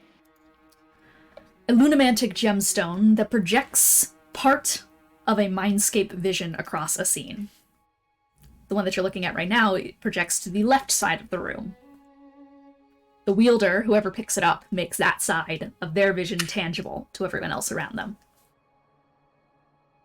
All right. Well, I guess I'm gonna pick it up and see if anything happens. Are you picking up I also describe all this before I pick it up. I pick up the left Perfect. one and I describe all this before I pick it up to everyone. You reach out and grab the small marble bead. In the room, half of it shifts around you. There's a perfect split in the middle. On the left, where Gideon stands, with the gem in hand, what looks like ink blobs, drips of expressionist blobs of paint and color, these deep, sickening reds and blood clots of divine flesh and feathers. Off in the near distance is the ballooning shadow of something, growing and pulsing. But it's cut off by the boundary of this slice of the scenery. Up above, looking up, there is a chain, about 50 feet up in the air, dangling, leading up and up and up, where you can just barely begin to see further shadows of something above. You are dreadfully low. Alright. It seems like my vision seems to help us move up, but only after a certain amount of movement. Maybe someone else needs to pick up the other gem, see what manifests. Sure. Sweet. Go over and grab the one on the right. You pick up the right gemstone. As you do, you are met with the rushing sound of a flowing waterfall. You're on the ground, and there's about a 20-foot cliff face right in front of you, fully frigid and frozen water that seems to have this icy kind of haze as you look at it. However, you can see further up that up this waterfall there is another kind of upstretched bit of waterfall leading upwards that has a series of frozen outstretched hands reaching out of it to grab onto. All right. Who's next? I'll go next. And Okay. Korah, my stomach. Yeah. Korah? And I guess I'll hand off my gem to Moloch after this. Gotcha. Gotta see what everyone's can do. Exactly. Korah? And I'll also assume there's also a right side or like an Yeah. inverse for everyone too, Yep. but let's just try to see if we can get it with just these. On the right, Korah, there is just quite literally, you are on the ground next to a massively large tree trunk that half of it is taken by ethereal, like ephemera, that is stretching downward into a spiral.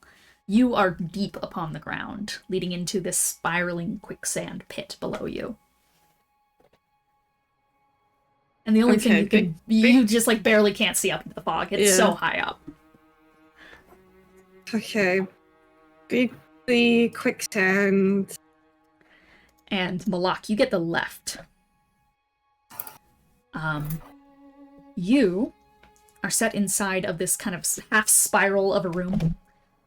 About some 70 feet up, there is a cage. You can barely see it because in the center of the room, there is this kind of massive spit-roasting pit of dark, Zariel-colored hellfire. There is this is on the left side, a statue of the woman herself stands with a Cheshire grin across her face. Leading up from her kind of outstretched hands is a kind of banister outcropping about 20 feet up.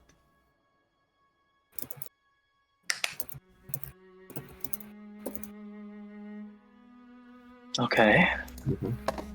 So for I manifested the chain 50 feet up on the left side. I mean, I guess. Yeah, I guess I'll pick up the right gem now. You can I pick have up to write all this down. Yeah, you guys are. Whoopsie. All right, the right gem for Gideon. Once again, for Miles, it is nothing. like for not miles, but for a long stretch upward, it is nothing. It is the same kind of texture of the walls, except for a barely visible, it looks like a clawed fingertip. Very high up above. About 70 plus feet up. Clawed tipped and barely sparking, with kind of dusting of marking wrapped around the knuckle joints. Chains. Orange finger pointing down. Or this Okay. one, it's Well, I about got like mine. 100 plus feet up. It's high. Oh, it's 100 plus, not 70? Yeah, not 70. Okay, so I have a I chain missed of 50 feet up on my left, and then a finger 100 feet up on my right. Yeah. Okay. Someone else next. Write all your shit down, guys. This is important. Yeah, I know this is gonna Write it get down! confusing. Write it down, I'll write it take the down. I got yours. Yeah, I got yours, confusing. Tony. Alright. No, I wrote down all of mine. Just make sure to write down yours. Moloch, you're looking at the right? Yes.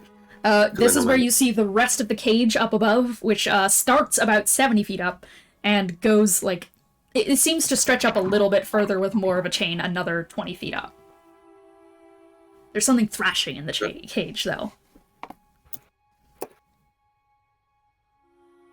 Wait, another 20 feet up from what was already...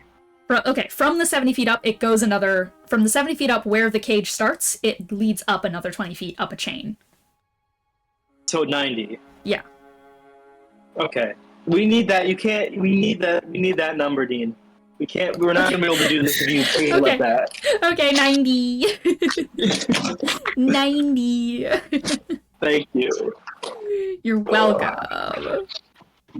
Okay. Can I grab the left one? Yeah, Korah on the When- left. Yeah. Okay. We already picked up... Oh, wait. No, I had the right Yeah, one. last. Oh, yeah, you did. Okay, yeah. Okay. So. Korah left.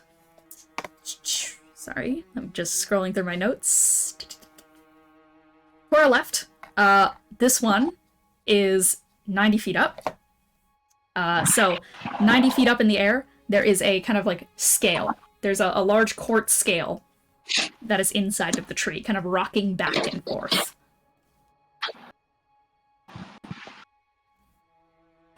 Okay. Could I quickly get the heights of the right one for Korah? It is okay. That one starts at about like.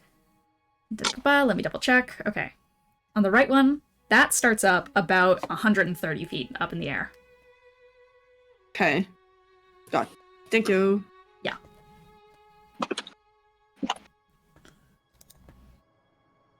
Gonna pick up the left Yep. gemstone. Yep, you can. On the left, there is like. So there was those hands that led up to the waterfall. They cut off at this point, at this side. However, you do see the top of a waterfall where a hand is reaching down, and you hear the distant shout of, "Come on! Just get closer! I can get you up!" How high is this? This one is... Sorry, let me find my exact numbers. It's on the left. Okay. So this one is just a little bit underneath where Korah's was. This one is 120 feet up.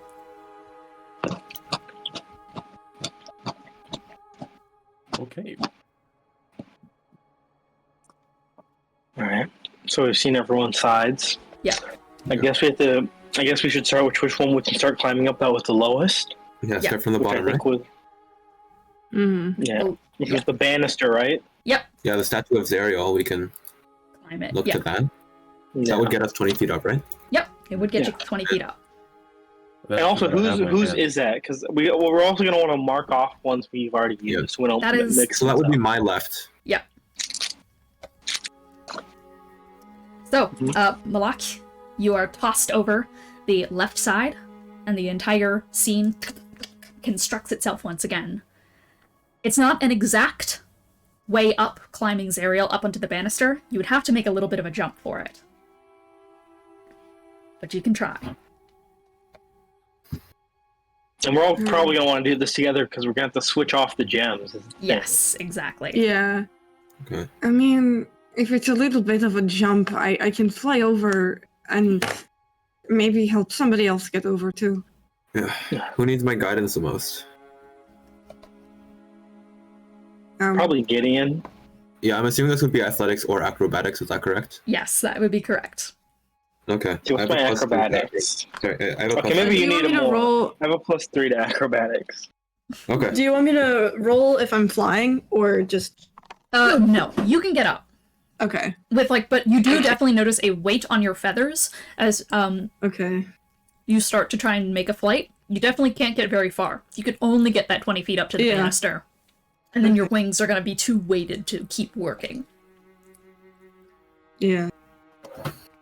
But you are able to Okay, get yourself up. I think the further up we go, the less I'm able to fly. So this might be the last time I can use my wings for a bit. Well, at least, all right. Well, at least you're able to use them here. Okay. Yeah. Let's climb, I guess. Alright, so either athletics or acrobatics to scale the statue. Korah, if you want to lift someone up, you can also make an athletics roll and have them, fully forego theirs. Korah, how's your Roll, athletics? but But I'm assuming that Korah's athletics is not the best. it's not the best, and I'm at disadvantage. So Yeah, that's cool. I can Alright. roll it and see if. Yeah. That's a 7. He's not helping. You could also try to give someone else advantage by just being at the top and having a hand reached out to try and grab someone. You can give advantage to one person who might need it. Actually. Okay, he'll kind of dig his claws into a bit so he has a foothold, and then he'll reach his hand down to Gotcha. give whoever needs it advantage. All right. So, yep, your hand is going to reach out and give advantage to someone who might need it. And as for rolls, we have a 17 athletics from Sween. Sween, you are able to grab onto some of the foothills of the Zariel statue, starting to just crawl and push yourself up to the edge. And it does take a little bit of a jump off of her other arm, but you were able to make a good running start and head over to the banister and then grab and pull yourself on top and roll on over to the side of it. So you get up, no problem. Oof. Okay. Acrobatics time. Acrobatics. Yep. Why don't I just let Moloch go first, and then have Moloch guidance? Wait, is guidance touch? It's touch, yeah. Yeah. That's the Okay, problem. never mind then. Okay, yeah. All right, yeah. I'll just go for it then. All right. 16. 16. Gideon, it is a little bit less pretty of a maneuver for you than it was for Sween, but you do still manage to get up with just about as much speed as Sween is able to make. Takes a little bit of clever positioning and such to get yourself up there with only one arm to work with, grabbing onto certain holds and making sure you have 3 points of contact and making small jumps. But eventually you're able to get to the top of the statue and take a running leap, and thankfully with your height just alone, you're able to make good foot stride enough to make a massive jump over the top and land on the banister. And then, of course, with the 22 with guidance, Moloch, you slither up with no problem and are able to just perfectly take that jump up. So you've all successfully crossed up this 20 feet. Alright, I think next is Sween's, because Yeah. the frozen hands start at 20 feet. Mm-hmm. Can I Yeah. get the right gemstone, whoever has it? Yeah. Sween is handed the right gemstone. So, Moloch left, Sween right. Sween, as you hold it, that rigid outskirt begins to rise itself upward. And indeed, this clears the 20-foot cliff that leads you towards the waterfall that leads up with all of these hands upon it.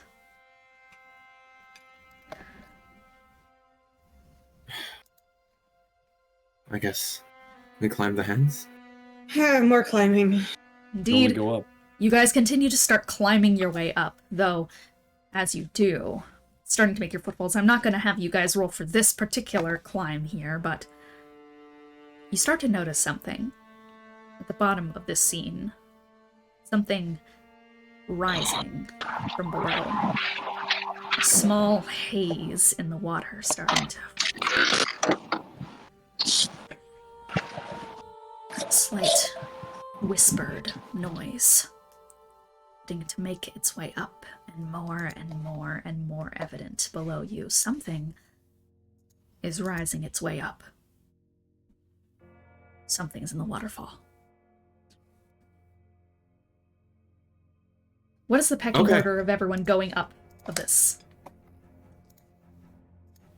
Like, who's going up first the waterfall, and who is the last one at the bottom? Like, making their way up. I mean, I think Korah would go first just because he was the first person, like, to get up on top. It just, like, would make sense for him to go.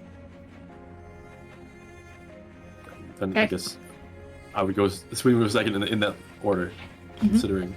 Okay, we're going. then Sween, then Moloch or Gideon. Do you want to be last? No.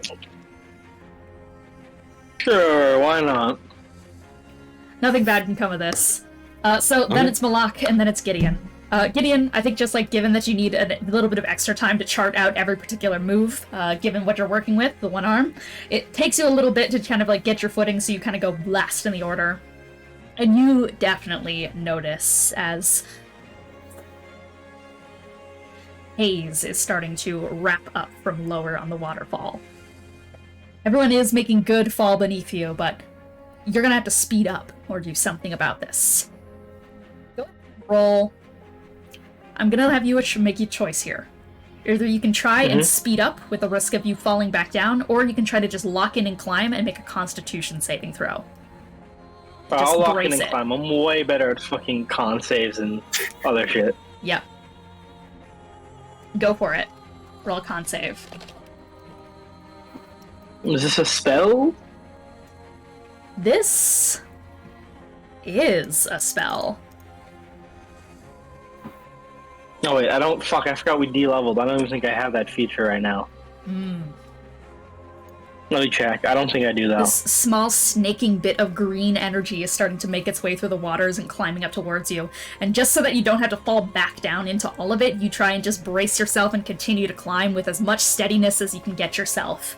As you start hearing these whispers climbing up behind you. Come with us. God damn it. The one time you hit me with one of these things and it's a spell and I just don't have the ability anymore. Alright, con save. Con save. God damn it, that's a 10. I got a 2 on the die. Oh, that is a 10. Yikes, yikes, yikes. It would have been a 2 for whatever else the other thing was, but you know. Still a 10. You try and just grit your teeth and bear against the wall and try and just brace yourself against it as this horrible sapping sensation is going to spike down around your legs and start crawling up your bones. It is unmistakably the touch of necromancy trying to writhe its way through your form. You are lucky that I rolled egregiously low for this, as you are only going to take 21 points of necrotic damage that starts to writhe and course up your ward. Cool. But you're able to start climbing up. And eventually you manage to get to the top with that blackened, slick fog beginning to climb up with every second that passes. And up from the top you still hear distantly, come on, let's go! From that screaming voice up above. Alright. Did I make it to the top? Yep, you all make it to the top Yeah, of I'm this at the one. top, Yep, okay. you're at the top. Okay. Cool. Okay. Okay, what the I'm hell? gonna start reweaving my ward while we figure this Gotcha. out. Gotcha. Yeah. How high are we far now? up is? Yeah. Okay, so after you have climbed the waterfall wall, you are 50 feet up. 50 feet. Okay. So, Korah, is that your chain? No, Or that's Gideon? Gideon's. Gideon's. I was writing Gideon's out. I didn't know that Tony was typing his like somewhere else. So that is Gideon's. The next one. Yeah. Yeah, chain I was thing. tracking. Yeah. Yeah, we're 50 feet up, so that would be mine Yeah. next. All right, Gideon. As you manage to crawl yourself up and start reweaving your ward, you grab onto the left side, and that side, which was previously Moloch's scenery, changes into that paint dripping. As this fog is starting to writhe up, you guys are gonna have to make another jump towards the chain. That is going to be a dexterity saving throw from everyone. Whew. 30 seconds. Ooh. I am so good at dexterity saving throws. Dexterity saving throw. I'm middling at them. And I'm especially middling when I roll when I get a 9 total, because I rolled a 4. Oof, oof, oof. Oh, and it's... Where are you when we need you?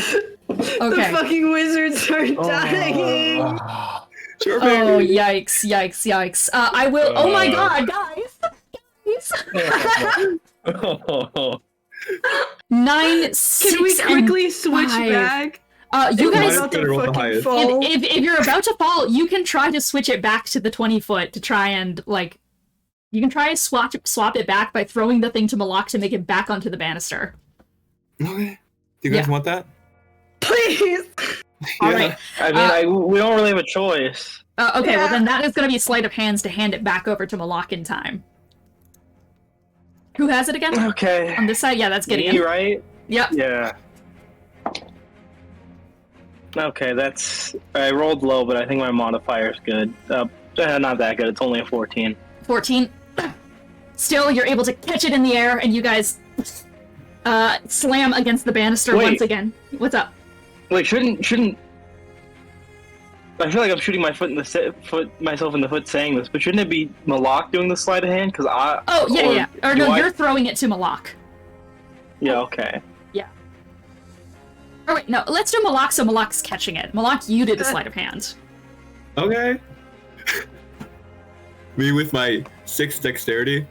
Shut up! You've passed every single dex check up to this point and saying, shut up. That You was such a literally can't vehement complain. shut up. With an 18. Shut up. Yeah. You Okay, got an 22 18. on your fucking dice. Violence at this fucking table! Ooh! Okay, yeah, no, so you catch it in the air, Moloch, you guys all go slamming against the banister, and you are going to have to all take Constitution saving throws to climb back up, given the flood of necrotic energy rising in Sween's side of the scene. So another con Okay, save to cool. scale back up to where you were to try it again. Though I will say, this Okay. time you'll have a better lay of the lands and can roll your dexterity saving throw at advantage. Alright.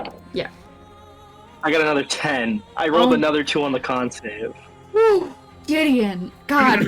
So you charge yourself Ram. back into this, and you are going to take Oh my 31 points of necrotic damage on this fail. Guys, As you start to climb yourself back up. Moloch. Oh my god, okay. Moloch. Moloch, you are also going to take that 31 points of necrotic damage, and that is going to be... Sween, you don't need to because you're already still at the top ready to make a success... Or no, Sween, you need to. Korah, wait. Moloch, you don't have to make this. Because you're still at the Oh, I top. don't? You already You're at the made top. it. Yeah, you already Yeah. made it to the chain. Oh, okay. Like, you're in the chain on Gideon's memory. You're Wait. on that shit. Moloch is fine. But I think but we passed off the But we gem. dispelled it, didn't Yeah, we? you did, but Moloch is like still in Gideon's side right now, just like in a little pocket think it's space. But like- I passed off Oh. the gem. I passed off the gem. So Oh wouldn't yeah, Moloch okay, fall? yep, you're right. Moloch did also fall. Yeah. Okay, you're Everyone correct. fell. Yeah, so everyone fell. So yeah, so, everyone yeah. did have to take the con. So you did take that damage.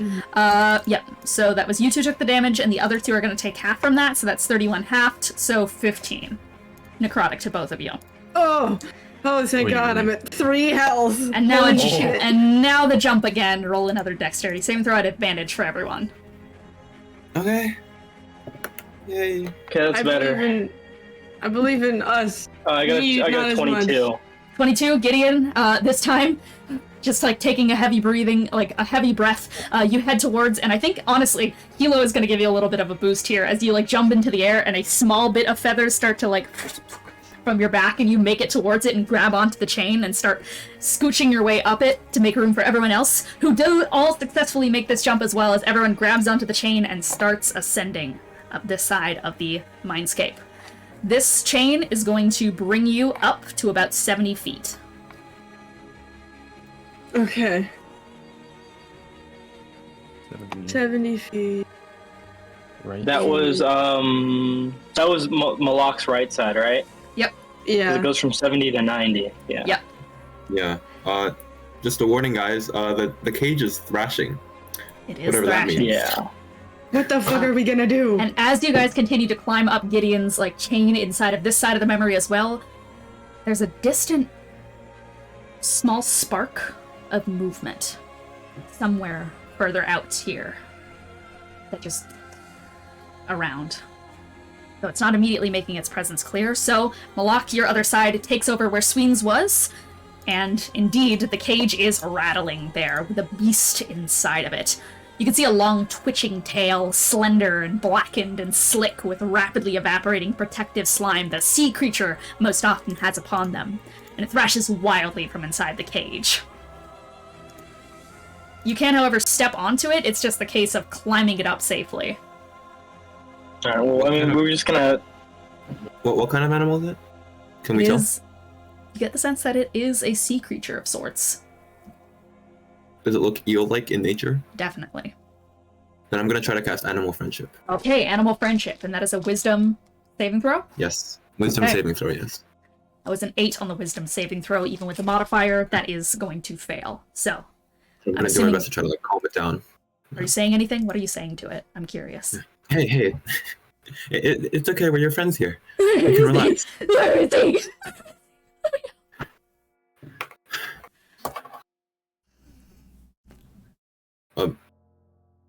Wait, can they hear or is it just me? Just you. Wait, but animal friendship doesn't let you hear animals. It just lets you Yeah. But control them. Moloch doesn't it? can hear this. Oh, okay. Where is who? I just need you to stay still for now. It's my lord.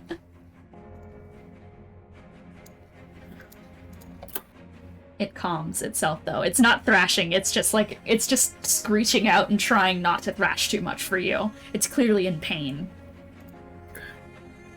But you are all able to then safely, without needing a check, make it up the chain because it's no longer thrashing beneath you, which does indeed bring you up 90 feet. All right. So next would be Korah's left, I think.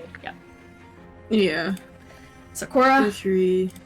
a scale appears, this large judicial scale. I will say, as it is wrapped around the tree, you see a couple of eyes scattering throughout this. They seem sickly and drooping in a way, kind of bird-like, staring at you all from the leaves. There is also, above the up-tilted side of the scale, like hanging from the tree is this large burgeoning fruit that looks like it's made of some kind of fleshy material. So it's over like the up-tilted side of the scale, and you step out onto the low-tilted side. Or no, you step up onto the high-tilted side and can jump down to the low-tilted if you want. Okay. How high up does the scale, like, bring us? It doesn't bring you high up from where it is. It keeps you level right now from just standing at the top peak of it, but it is also a scale, so it can go... Okay, so if we try and knock down the fruit thing, would it make us go higher than we are? If you go onto the lower platform and knock down the fruit, it would shift it to the fruit side. Okay, then can I... Okay, so we gotta jump over. Yeah. Well, we want to jump over. We have to jump over first. Yeah. Yeah. Jumping over to the other side of the scale, just give me another very quick... You can either do this the safe way, and do this with, like, let's just call this one a survival check to just slowly path a course to just, like, contort your way down, or you can do an acrobatics check. I vote for this. Well, one. I vote. Well, I don't add anything to my survival, so I feel like I have to do the acrobatics. It's Yeah. individual stuff, right? Yeah, individual. Okay. Well, Who here has the lowest modifier? I have a 5. I have a 1 on both. I'll give you guidance. I get. Yeah. Alright. How much is the guidance? Is it just a D4? D4, yeah. I have a 13 on acrobatics. Woo.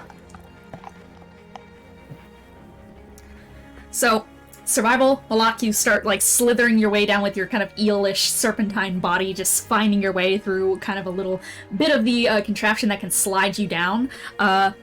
Yeah, I think all of you guys go down that route. Gideon, you're gonna have to make a run for it, because you can just tell by the way that everyone is squeezing through that you're not gonna be able to make it through that particular path they've chosen, just given, like, your stature and stuff like that. So, instead, you have to kind of, like, lean back and make a jump for it, and you start rushing across the side of this and take a leap into the air, and what's up, Gideon? I was gonna say.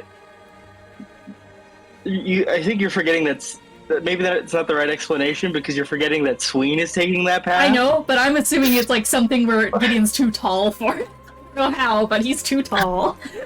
Too tall, but not too wide. Yeah, sure. Yeah, it's a perfect Amazing. square. You don't understand. You don't understand. There's a method in which Gideon cannot achieve this. I'm sure. You just picked a very funny option, given that Sween is shaped like an orb. Hey, you know, this particular scale favors the orb shape. Anywho, you make a Alright. jump for it. And you just barely find yourself clipped onto the edge of it. Your kind of stomach just slams into the side. It takes the entire wind out of you, but you are able to just pull yourself and drag yourself on top. All right. Okay. Okay, so knock down the fruit thing. Yep. You gonna try and hit it with something? Okay. Blasting cancer. Yeah, can I just, like, use Mage Hand? Mage hand, and you can grab onto the stem of Yeah. it, and the fruit, which is massive, by the way, like easily eclipsing the size of all Yeah. of you, slams down onto the other side, and with that sheer force, you all go launching into the air, another 20 feet up. You are currently in the air, though, hurtling out. Oh, Yeah. So, who are Okay, you so- swapping it to? Oh, mine was on the right, 100 Yep. feet up. Yep. This Yeah. would bring you up that much, but Gideon now has to get his hands on it. So, sleight of hand, Gideon. Can I give Right. guidance at this angle? You can. You Smack can him. you can reach out and just grab Gideon and such as you guys Really are hurtling good. through the That's air. really good. Because of my roll, that's really good. And what did you get? 14. 14, you are barely able to grab it in the air. Like, you reach out and such in the air as you're hurtling around, and, like, Moloch See, and I have managed... to ask, would it have failed if I had gotten a 12? It would have. Okay. Thanks for the guidance. Yeah, and Moloch reaches out and grabs onto you, Gideon, in the air, and pulses the guidance through you, and Gideon, your hand, which is just about to whip on it, snaps back and grabs the orb out of the air, and you guys all tumble. Take, like, a couple of steps to steady yourself. Oh, you are very high up at this point, vertigo beginning to set in. You find yourself on this massive figure. You're on the tip of a finger right now, and the entire body draped out leads upwards with another finger outstretched. It's Avatar Gideon, this gigantic array, leaned backward and almost draped in a falling sort of pattern. It looks like it's falling. You begin to walk your way up these different cracked body parts and limbs. Though on your way, getting to the top of the other claw, on the other side of the body, there's small indentations being made into it. Hand marks that glow this grotesque, putrid, perfect white for just a moment and make the entire body jolt for just a second. You all have to keep your standing foot steady on the ground, but you manage to. Making your way up and up and up, though noticing as you do, even as this body jolts and pushes away those handprints digging into it, there's tiny hair-thin lines of white starting to seep in, despite its attempts to push it all away, like the internal threads of feathers. As you make it towards the top of the fingertip, you are able to get another 20 feet up. You're about 130-ish feet up in the air. Okay. Yeah. Well, let's see. That would Korah is also 130 feet up, but we're both on the right for that. Yeah. We So have what's Sween's? Waterfall, yeah. It's waterfall. Yep. Yeah, how high up was that? 120. Okay, yeah, so we should probably switch to that then. yeah. You switch over to Sween's left, and are now peering over the waterfall, where a figure is holding a hand down outstretched, still shouting out, "Come here! I can get you up! Just get my hand!" What does the figure look like? Roll investigation. Roll perception, rather. Perception. Because it's a bit Give you a fuzzy, guidance strangely enough. Okay, not bad, not bad. Wait, is this one I can get guidance from? Yes. Mayhaps guidance, please? Yep. Perfect, okay. Oh, radical. Okay, 18? Seemingly the best approximation of a species you could probably pull from here, from, you know, the way the world works now, would be that of a Triton. Would be the best approximation. Though there is instead this, like, grafted flesh atop her arms. It's... You can barely see this necrotizing flesh where the grafts are trying to cover up. Half of her face has been turned into just skeletal remains stuck together with fish scales and such, trying to keep it all in place. She has, like, this long kind of black and white hair draped down her body. Hand is creaking and made of a bunch of different fingers that have been sewn and stitched together. Yeah, that is about what you can make out.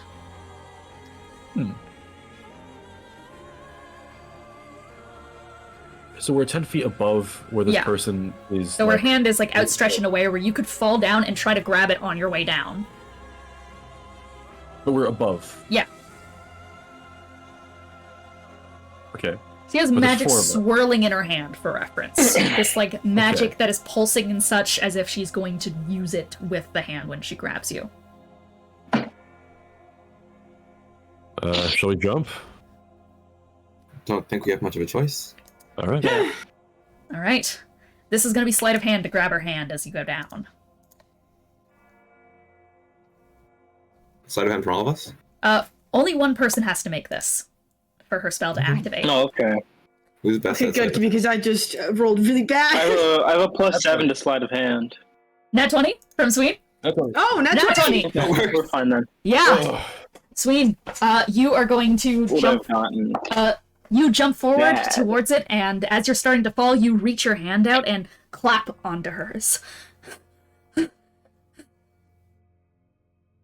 soft smile crawls across her face as you are being tilted over the side of the waterfall for just a second as her hand is starting to charge with spiraling energy that crackles with a bolt of blue lightning. Okay, come on. You see a reflection in the clear crystal waterfall of another Triton-esque face covered in this grotesque grafting. But before you can really fully make out all the details, she takes you and hoists you up into the air and sends you forth with a blast of cold wind that is going to burst you up, and it creates basically like this upspring of wind that is strong enough to lead you far up into the air, right back up to 130 feet. And everyone can jump into the spring. Korah? Yes, yes, I'm coming. Let's all jump in, and then, Korah's the final step. You all are blasted up by this array of ice. Get out of here! Now! As from below, that rising green force is starting to crawl its way up the waterfall, just breaking through all of those icy handles in it and crawling up. It's a bunch of skeletal fingers. As you are reaching the top of this waterfall and being shunted up into the sky, you additionally see that the sky of this area is entirely encased in darkness. In place of a sun, there's a skull with deep green eyes and outstretched horns. As the spirit spring kind of hoists you up into the air with a crackling and a burst of cold, there is then that switch off as Korah, you grab onto the last one, and you are finally met with the staircase up towards a grand, almost Babylonian-esque temple. You land down and start making your way up the staircase. It's a rotten building, a church cathedral at the end of the world. As you step inside, there is this rotten, diseased confessional. Lepers lay on the floor, wrapped in soaked bandages, twitching, trying to gasp out last breaths. And there sits one man at the altar, praying. A gray-winged angel with broken, battered feathers, and a body covered in bandages and rot. His eyes are covered, but his head tilts up towards the sunbeams. No. The spiral staircase above him.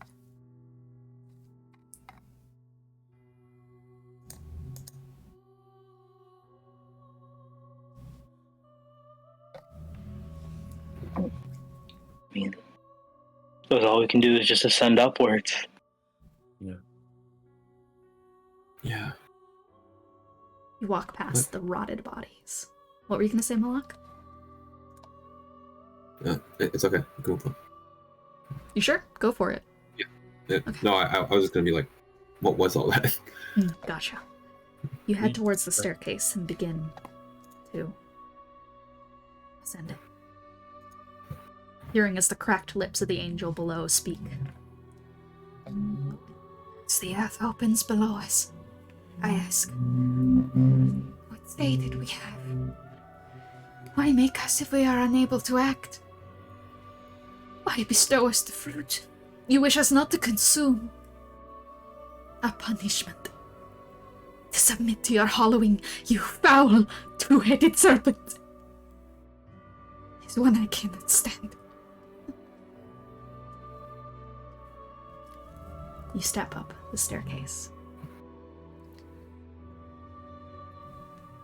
and go above where the end of this two-sided puzzle stops, where you are met only with this glowing moon-shaped orb with the pulsing symbol of the waters.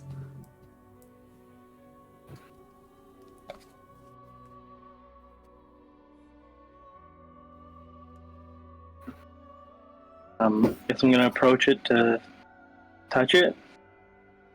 As you touch it, it pulses with an echoing wave. Seems to be reacting in some way, though not fully. Maybe give me both halves of the gems. You take them both. Gideon, as you grab the two gems, the scene below you echoes out that long, distant drop with those streaks of paint down to oblivion.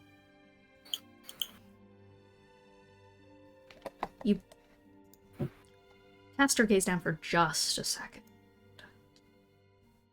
and see something looking back up at you.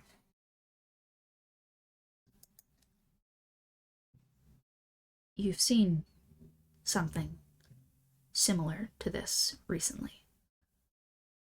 Deep in your mind with Hilo. The shadow of a planet-sized presence. A long, cracked beak smiles. Beady eyes of pure white. Staring through you. Watching.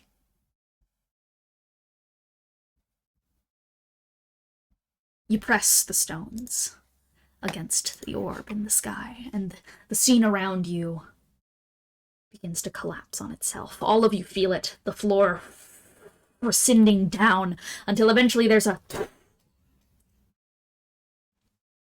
You're back at ground level.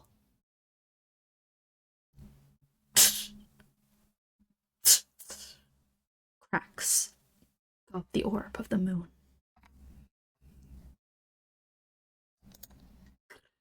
Shatters against the ground. This dancing light falls across the room, like the water reflecting off light. It dances with colors, ripples of waves. And floating down from the center of the orb is a silhouette. A loxodontal form. Long trunk curled up into a spiral, and large body kept adrift in the air, slightly hovering with wings, gently fluttering to keep it floating here and there. There's a crescent moon upon her head and closed eyes that seem to stream these endless tears.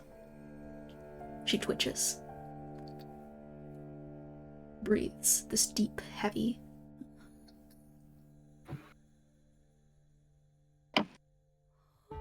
Claymore is jammed deep into her skull.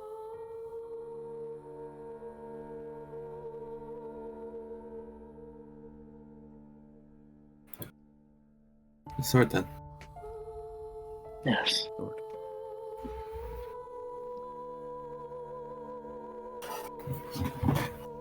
Who wants to grab it?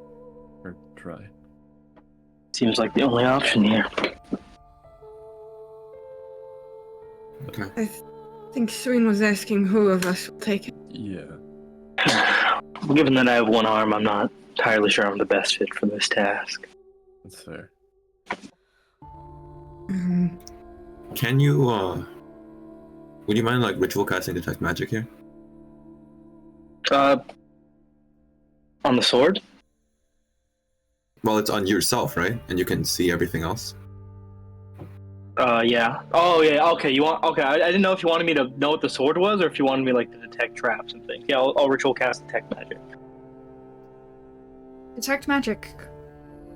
I mean, strong celestial glow from this blade.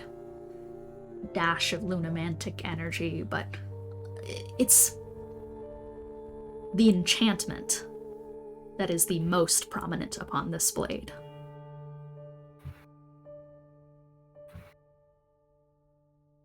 Okay, so no traps. Like, no, No if we pull the traps. sword out, a necromancy spell is gonna blast Nope. us. All right. Nope. All right. Good No to know. traps. Enchantment, Let's though. Mm, Just the sword itself. Is our assumption that Zariel is sealed inside of here?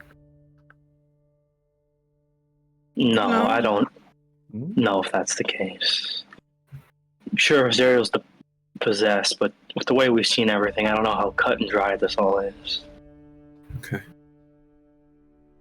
it could If just nobody be else wants to, I can benign. take it. Sure, go ahead. Go for it. Alright. Let's put 2 hands on the sword and try to draw it out. You grab the hilt of the sword, and as you do, you feel a slight burning in your palms. It hums gently as you start to pull it from the head of this Hollyphant who flutters their eyes open. The sword is cursed, you know.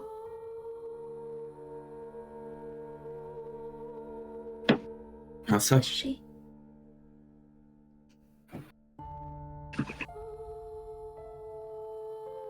He never wanted her to succumb to her nature. So he Nature? rewrote it.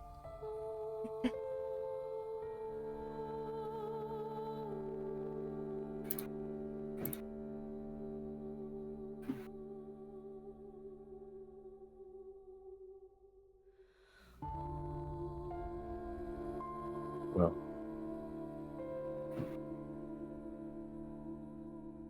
So again, sorry. Did they explain how the sword was cursed? They just said it rewrote her nature. Okay. it I was mean, assuming I could it was ritual cast. I could ritual cast identify. If that's better, but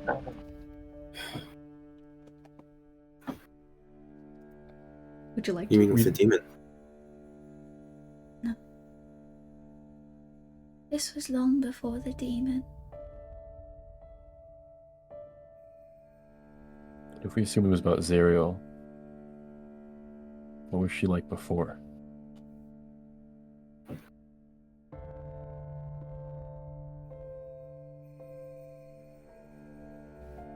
She was an angel.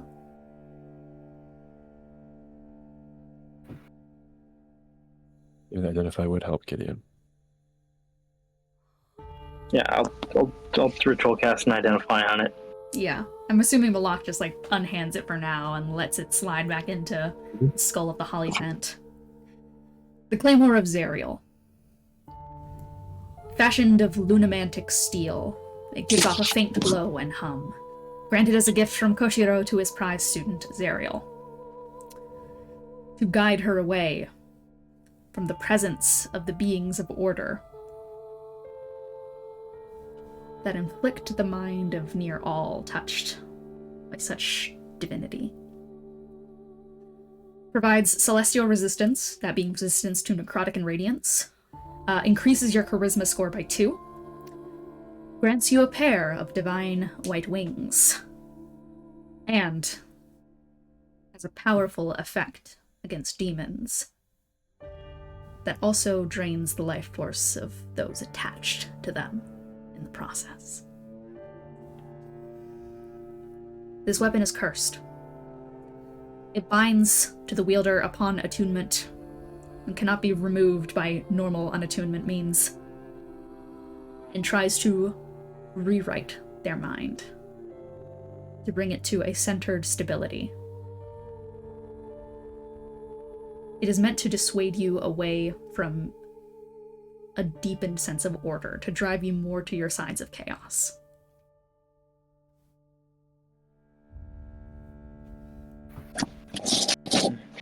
Well, sword can do all that, though its curse only takes effect when it's attuned, so we should be safe to just pull it out now.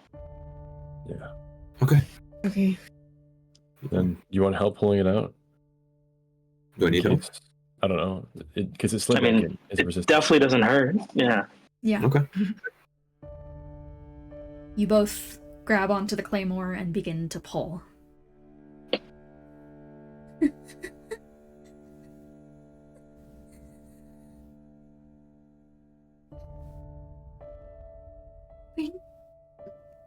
Zari, it's me.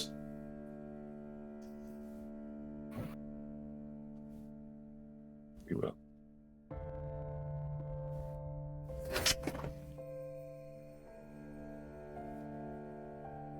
A Hollyphant's ears droop.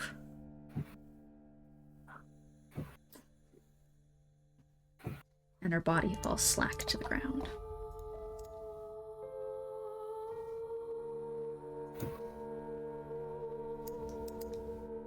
You have now retrieved the Claymore of Zariel. And we are going to go on our quick break.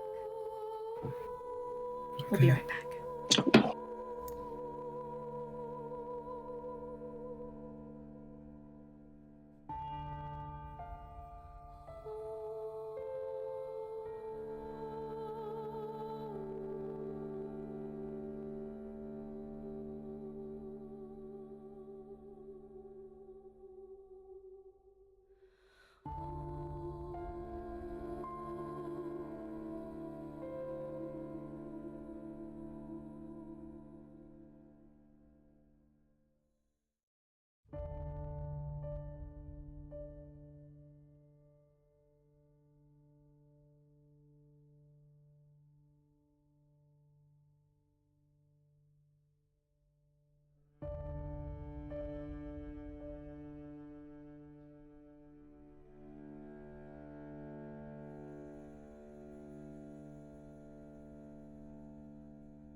Breeden. And we're back. Where we last left off, the party had just received the Claymore of Zariel. Yeah, And we the need. yeah, the staircase does indeed lead out. Let's keep going. Yeah. Let's get the Halo, shall we? Yeah, before we go, does anybody need healing? Yes, please. Yes. I'm on the verge of death. I'll get started on a prayer of healing then. I think I can do 2 of them. Do we have 20 minutes to spare? I mean, you do. Why Probably. not? Probably, but like, it's like, do you want to risk it? Yeah. Yeah. Especially Because if, each of these bears takes 10 minutes. especially if Haruman is likely Okay. on his way. On his way. Walk and Yeah. cast. Wait, I'll walk and cast. I think I get 1 off, probably. Wait, could you not have been doing a prayer of healing when I was ritual casting Detect Magic? Yes, you could have. Can we? We'll Can do we have that. done that? We'll retroactively have done that. You can do a No. prayer of Yeah, healing. then I'll do back 2 of to them. Okay. back. Okay, I think sounds that would have good. made sense for us. I agree. Yeah. Okay. So you're And heading back I'll up actually towards. upcast 1 of them, yeah. So you're heading up towards the Halo. Yes. Okay. Moving at a brisk pace. Every step up the winding stairs gives a pulse of pressure through your knees, a crumbling ache with each step. The air feels thin, even after just a couple of steps upward, and looking down now coats you with a slick vertigo sweat. Drifting past you from above are a series of particles in the air that shine like dust through a beam of sunlight. Small specks of gold flying like embers from above. And then faintly, a hymn begins to whisper out from the distance. But there's nowhere else to go but up. Not with the way the bottom now feels to you. Not with how much your legs shake when you consider even thinking about stepping back down. It's not a pull forward, it's an intoxicating aversion. An agoraphobia against everything and anything else. It's revolting down there. Up there? You swear you were walking upstairs, but now it looks like you're going down again. The particles that were falling around you are now rising, and your entire sense of gravity has shifted. It is then that your feet plant down. Flowers. Moonglow lilies. As your feet land upon them, they puff into small wisps of moonlit blue glow.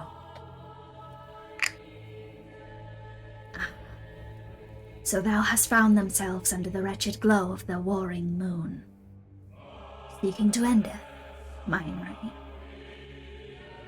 Standing in the lily-strewn path, bare feet pressed against the soil, dressed in a white drape faced away from you all. White wings cast down to the ground beneath her, and long platinum hair drifts down to her back. And the halo floats, glowing over her head. I truly hope thou is able.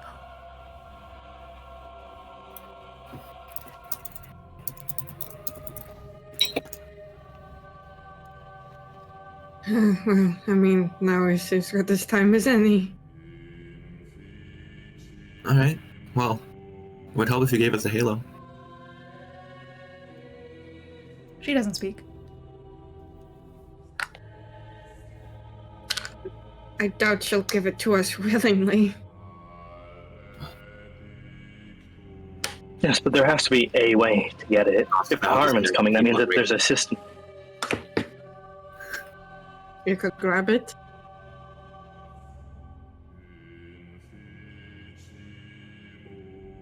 How can we earn this halo? She speaks not. Okay. Okay, sorry, my brain deleted it. What did she just say? She pretty much just said, thou hast found themselves under the wretched glow of the warring moon, seeking to endeth mine reign. I truly hope thou is able. I mean, it sounds like... We try presenting the sword?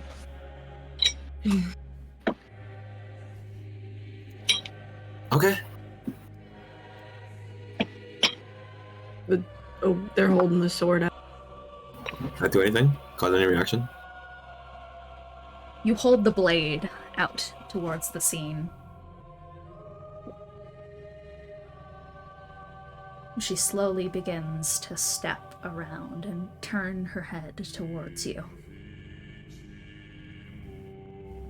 Just before you can get a glimpse of what is under there, you're hit with this vertigo sensation, all of you.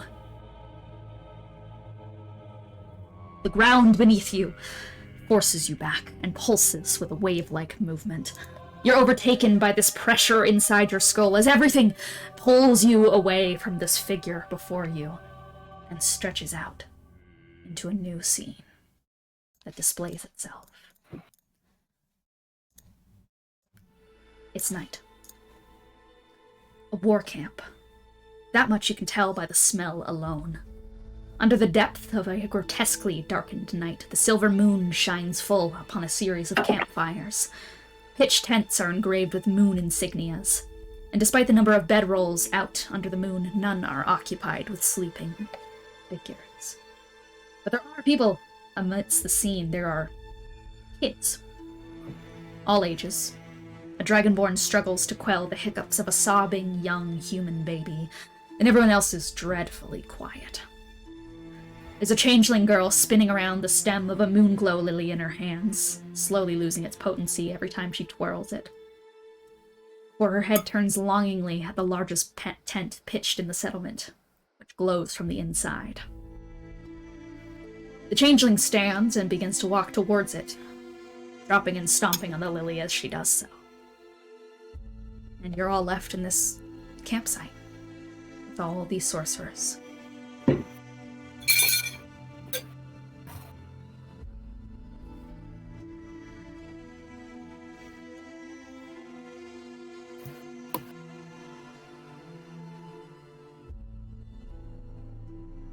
Suppose we should give a look around. I mean, that tent's glowing, isn't it? Yeah, What else glows that we're looking for? true. I'm just worried it won't be that easy. Think these are all lunamentors from the past? That would make sense. That'd be a lot to deal with. So, I'm a bit worried.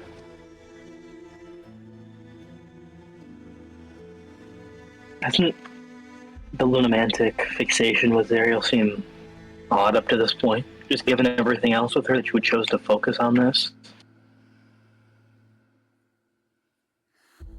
What do you mean? I don't know, just everything about her life and her position now makes it seem like she's moved past all this or doesn't care much for it. Maybe it is just sentiment, but I don't know. Don't we think she's possessed? Maybe, but we saw the paintings, the visions. Up to some degree. I'm not sure how much, either fully or only partially. She wanted this. Right. We saw the deal she made with Koshashi. Just, There's I don't know. I feel like there's a piece we're missing here. There are 3 Zariels now that we know of. One before the sword, one after, and the demon possessing. Yeah.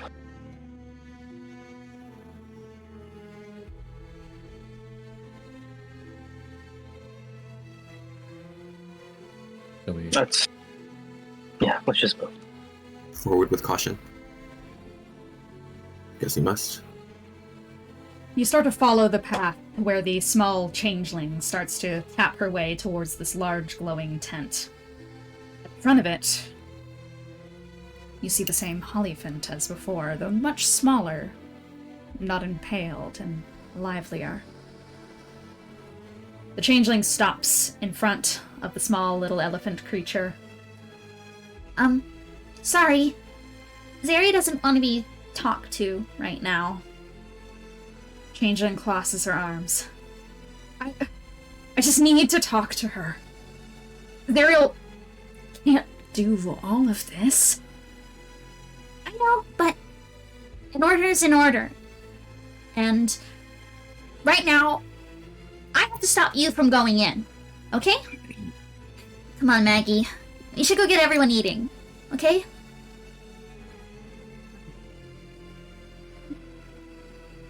Maggie starts to walk away from the tent with the Hollyphant next to her. Wait, so Maggie and the Hollyphant are leaving? They're leaving. As in we can go in now. Do you want to go right in? With the assumption that Zariel is there. Yeah. Is there anything, like, I mean, anything else we could do? You can look around more. Try to get a closer look at what's going on. See what you can gather from the outside. Okay. Would that be investigation, perception? Investigation or perception, yeah. Okay. God. Disadvantage is gonna kill me. Do you want me to use a greater restoration on you? It's fine. Okay. Especially because you're also rolling perception. I just think it's really funny that I roll good on the first one, and then the second Right. one is like, ooh. Okay. Yeah.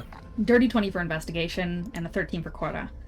Korah, you don't seem much out of place, though I will give you the basic thing of the light from Oh, inside. I was gonna roll. You can also go for it. At this point, might as well roll too. Everyone can get a piece of Not this. that much higher. Okay. Yeah. Much higher Well- than the dirty 20. It's 23. From the base of Korah, you see the silhouette evident from the interior of the glowing hut. Wings outspread and moon halo drifting. The entire thing is aglow from the opalescent luminance of the halo. By the way the shadow of her hands move, she's praying. She's uttering the same thing over and over again. I call forth the echoing waves to sing songs upon mine ears. Through order, through chaos. Show me the waters of the course ahead and grant me sight beyond the fractured sun, through the darkness of the moon. And she keeps repeating that. Hell, she must have been saying this for hours with how ragged and torn her voice is, and by the way her body trembles from the strain of the position she's been praying in. As for the other higher rolls, 23, 19, dirty 20, you have a focus slightly more drifting around the camp. You notice another figure doing the same thing you're all doing. Slowly stepping towards the campsite, though from the other side you are, and with much stealthier footsteps. She's keeping low to the ground, and eyes are glancing around looking for anyone to have potentially spotted her. And they do catch with yours. She's this, like, kind of warm caramel skin and such, kind of darkened with blush and freckles, and this long curly kind of black hair that's done up into a small ponytail, and she's in the undergarments of what a knight would wear before the actual breastplates and such go on, and she's removed any chainmail from the underside to keep herself quiet. In fact, you vaguely recognize this figure. It seems similar to the silhouette you had summoned at the start of this citadel. The skeleton on the exterior, leading inside. You never did catch her name.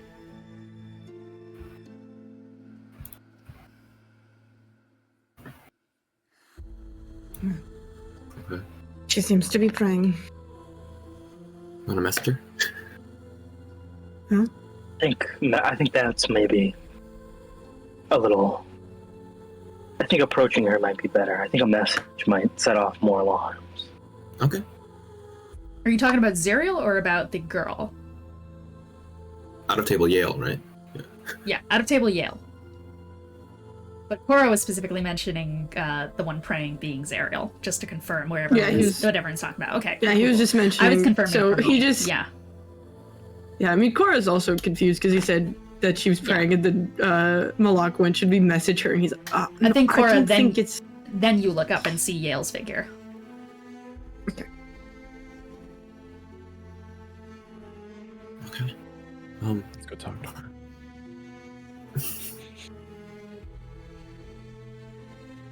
She's just staring at you, squinting. I'm assuming look you're foolish with approaching your- slowly. Yeah.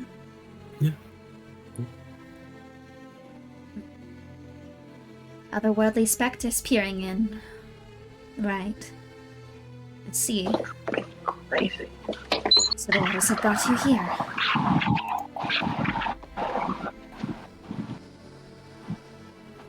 So they have.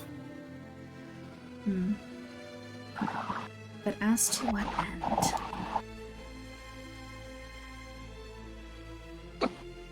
Shit. You can see us. And everyone else? Faintly. Yes. Okay.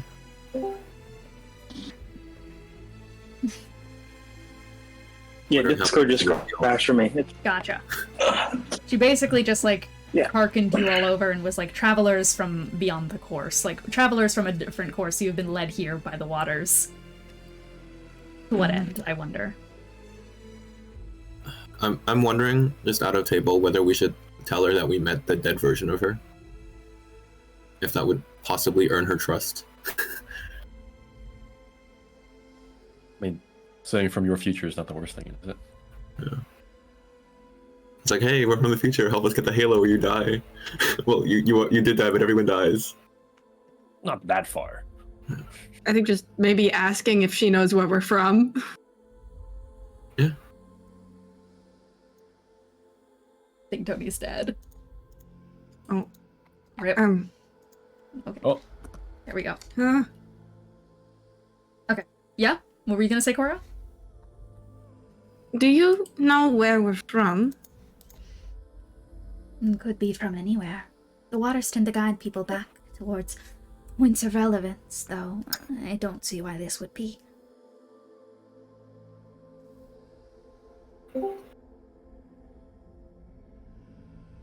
And you then? Yeah, I don't know what's going on. Sorry. Rip. All good.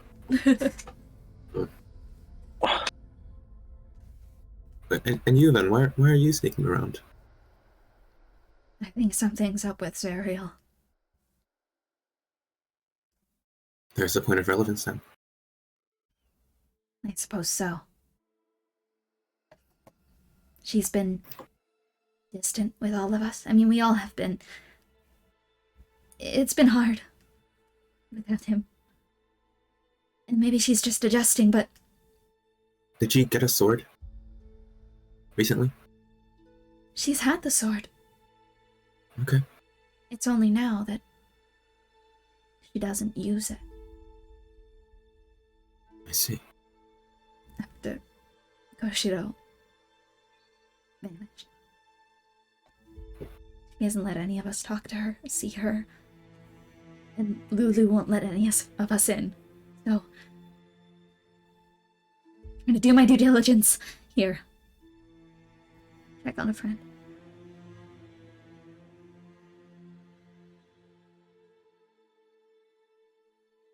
I don't think anyone can fault you for. I think you're doing what you think is best. And sorry, what was your name? Yale. Nice to meet you, yeah. Nice to meet you too. Spectres.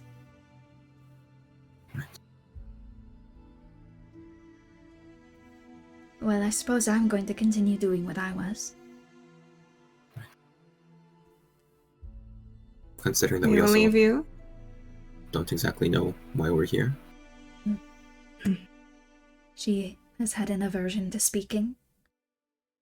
I worry if I go in there guns blazing, sword swinging, she would, well, not be responsive.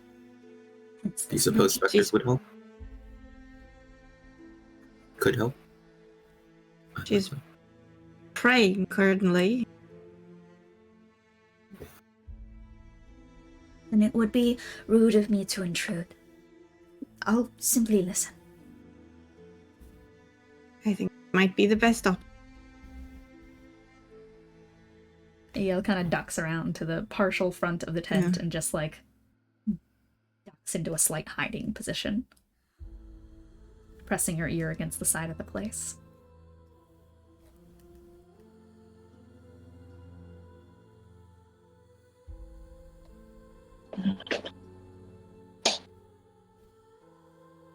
There's nothing else of note, I'm assuming? Not particularly from, like, around this tent area, no. It's up to you if you want to go talk to anyone else in this scene, or listen in.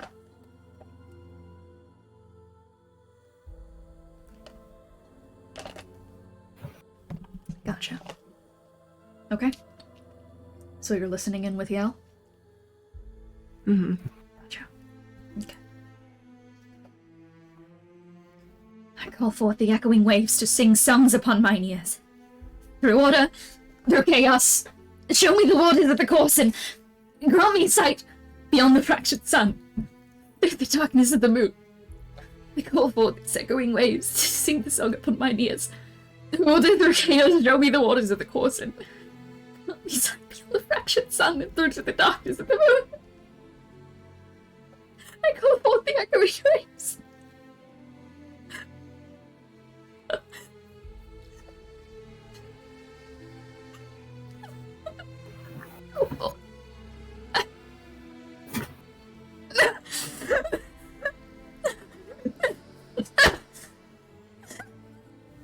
She grabs onto her hair and just starts tugging.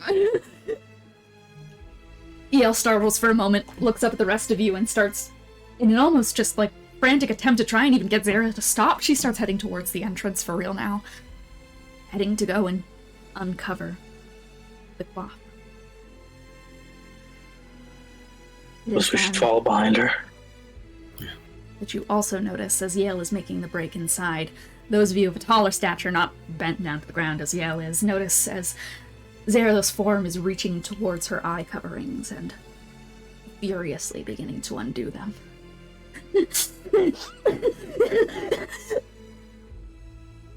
Faintly on the wind, you get the sensation that the pin of a bomb has just been pulled. The click of a step on a landmine. Light from within the tent. For a fraction of a moment goes stark and blue. A hollow hole with a pinprick that shines like a nuclear burst, only to pierce into an even smaller particle of pure, raw red.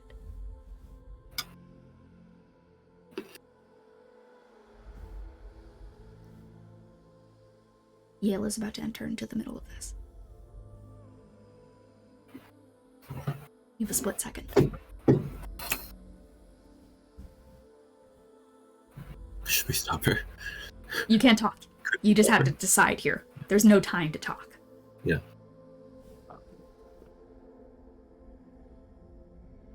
I mean, my line of thought is that this is like. So before I am gonna try and grab her, but my line of thought is that like this is not real. At least in this split second of panic is what Korah thinks. So he's gonna like grab her by the wrist. Korah, your immediate lunge is to go to grab Yale by the wrist and drag her back. Everyone else, what are you doing? I think I'm just staying there watching as things unfold. Okay, you're just watching. I think I'd also watch because I feel like the line of thought there would be, this is a vision of the past. I want to see what happens. You're watching. Gideon? I think Gideon is gonna help Korah with the pulling just because he knows this isn't real and that Yale's been dead for a long time, but also like he's not entirely sure what the puzzle here is or what the lock is for Halo. And he's worried if this goes wrong, they might not be able to get to it. He just doesn't know what's going on right now. Gotcha. So he's gonna intervene to see if he can keep control over the situation. Gotcha. So, Korah and Gideon Yeah. reach out towards Yale, and you guys watch Sween and Moloch. You have a chance to step back as a dome of darkness is starting to bleed outward from the inside of the tent. You feel the chill of it pulling towards you. You have a choice here. You can try to step back from this, or you can let yourself fall inside Gideon and Korah, you jumped after Yale. You have no choice. Wait, do we have any stones on us? Like the waxing and waiting No, stones? you don't. Okay. Hmm.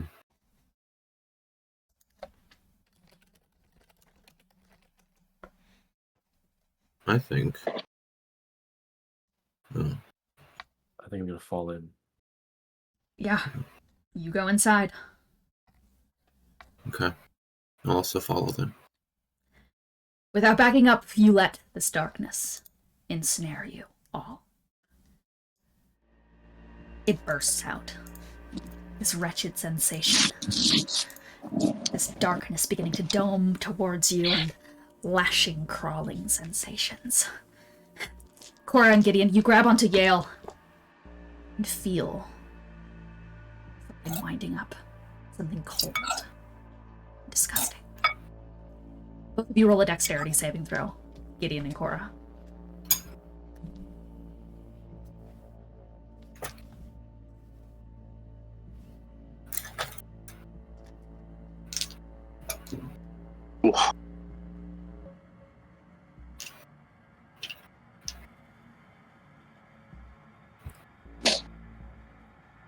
What do we get here? I got a 19, 19 and a Tony 14. got a 14. Okay, you succeed, Korah. Gideon does not. Mhm. Okay. You feel the pulse of tendrils up against you, grabbing out from the darkness and lashing out from where Zariel sits. That is going to be 14 damage to Gideon, split between necrotic and cold. And that is going to be half damage to Korah, which is 7 necrotic/cold. Okay. These wrapping tendrils starting to lash out from the darkness. As you drag Yale back, she too is lashed by one of them across the face, where you recall seeing a scar above that eye when you saw her spectral form. What now? You divine things! You punish us for being your divine curse, don't you? It's punishment. It's our losses. It's your revenge for us. For daring to go against your psycho.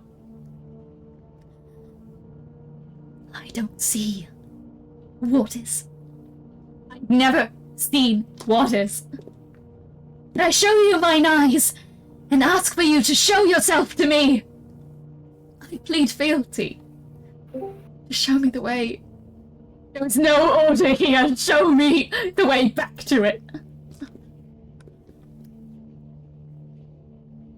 Another pulse of intensity.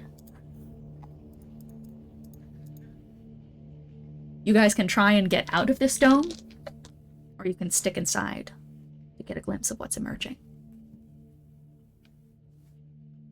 Gideon's gonna try to stay inside. Okay. Yeah. Yale is also trapped in here for reference.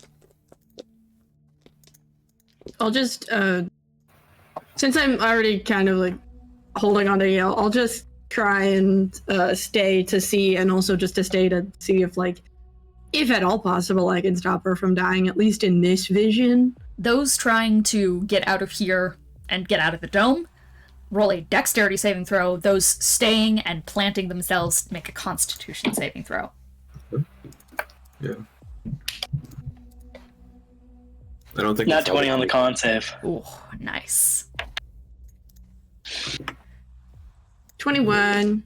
So you're so you're staying inside. Yes. Okay. So Yale is also gonna roll con. So you guys are all staying inside, and all succeed besides Sween. 16 points of damage split between necrotic and cold for Sween, and that is 16? going 16. Yep. Okay. Oh. Yep. 16, and that is going to be 8 did for not just- everyone else. And then quartered for me. Quartered for you. Yes, because the nat 20, so Yeah. 4. Okay.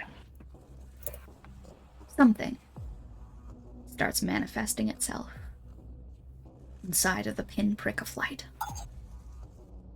beginning to swirl outwards.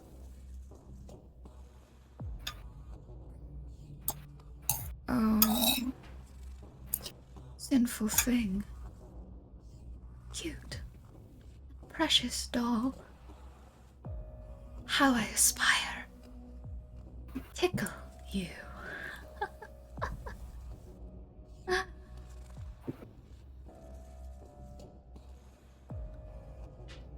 The sound of crackling joints.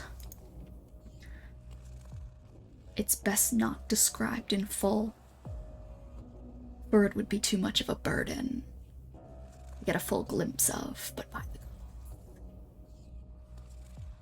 It's beautiful. There's a texturelessness to its flesh hands. It downright lacks pores or hair. It doesn't buffer or reflect or do anything to bend the light around it.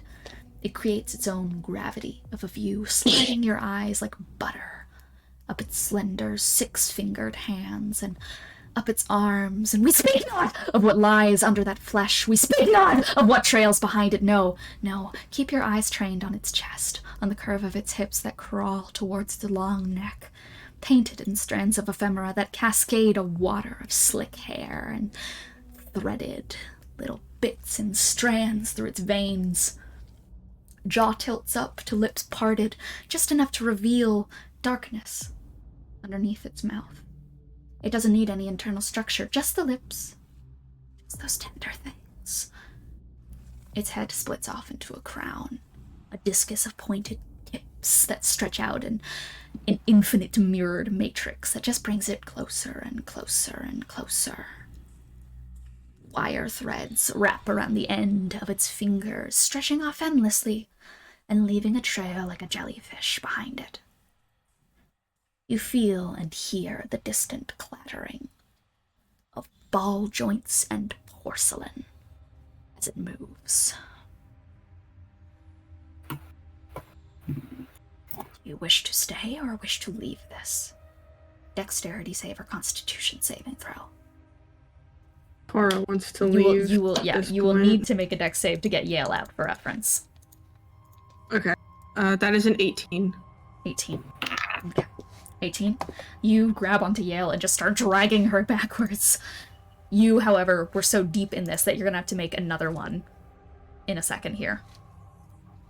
But everyone else... Okay. Everyone else is staying in, or hang on, what's going on? So Con, So you are staying. You three are staying, I'm assuming. I'm gonna stay in, yeah. Yeah, okay, so Korah, you're just trying to get Yale out. If someone else does want to help Korah, they can get Yale fully out. I got a dirty 20. Oh, dirty 20 on the second, yeah. So Korah, you just start rushing your way outward to try and fully get out of this. Well, you got the dirty 20s, so there's 2 successes for 2 different ones, because you were trying to go all the way out, so you're only going to take 11 points of damage, split between cold and necrotic. Everyone else, since you are just buffering against the one, it is, however, getting more intense for all of you standing in here. So, 13 Con, Gideon fails, the other 2 succeed. Gideon, you are taking 24 points of cold / necrotic, and that is going to be 12 for Sween Moloch, as it is pulsing out. Korah, you, on the outside, and managed to pull Yale out to safety.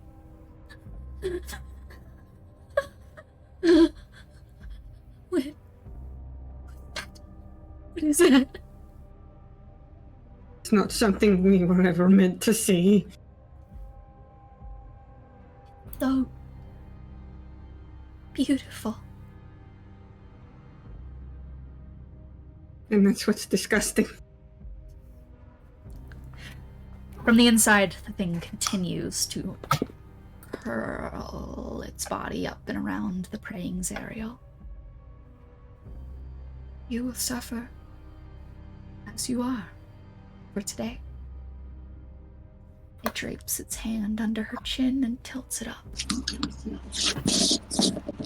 Save your pretty face for me.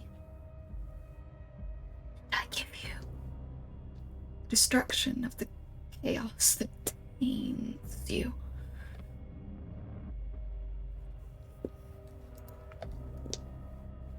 It reaches its hand out to Zariel.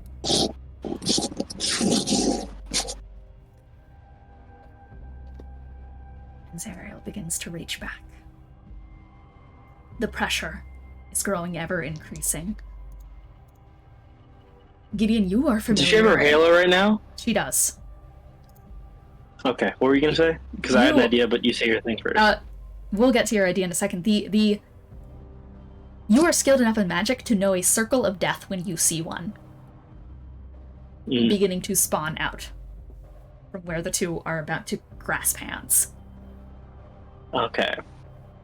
What was your idea? I was gonna say, can I just snatch the halo off her head? Because I don't know if it's the real one or not. You can absolutely try to. That means that you're gonna put yourself through the circle.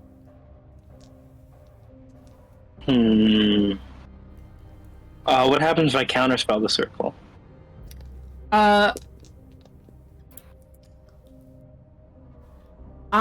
Just given the way that this plays out, I think that I would give you...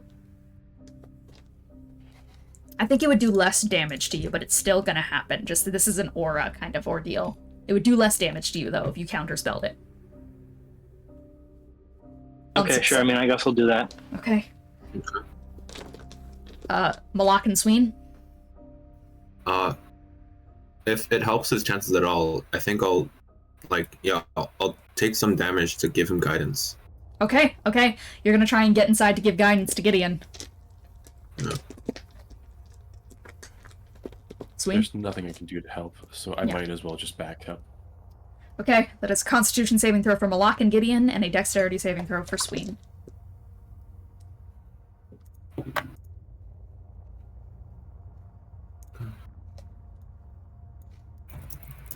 Sween, you manage to rush outside of it. And just barely manage to escape as the circle is starting to engulf you. That leaves the other two who are grinning and bearing it in the front.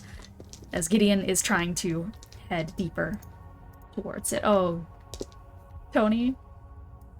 I got a nat 1 on my con save. What was my other portent roll? Fuck. It was a 1. You got It was a 11. one? Another 1. You already used the Okay. 11. Yeah. Remember? Because you used it on me last time, so yeah, there's Yeah. another 1. Okay. Gideon. Yeah, so Moloch, you try to grab onto Gideon. But it's this damn force. It's this damn force.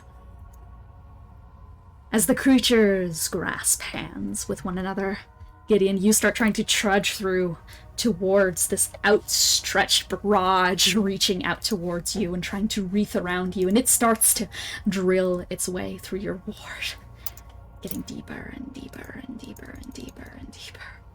It's still doing less rolls of damage, though it is still doubled. Moloch. Sorry, What's up? I wanted to ask, Korah, did you end up casting that luck spell on Gideon? No, it wasn't cast on me. Okay. It was for Charpay. It was cast on 2 other people. Yeah. Yeah. So, continuing what I was saying, as you're getting closer, you reach out towards the halo.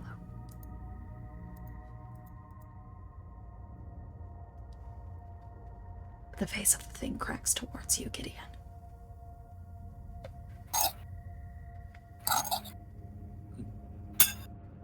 Reaches out a slender finger towards your cheek and touches your face.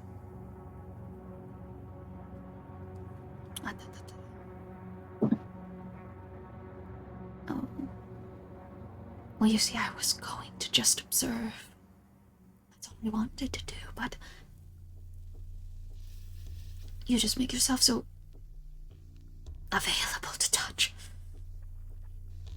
You just can't help yourself, but bring yourself closer and closer to us. You couldn't help yourself in the void, could you?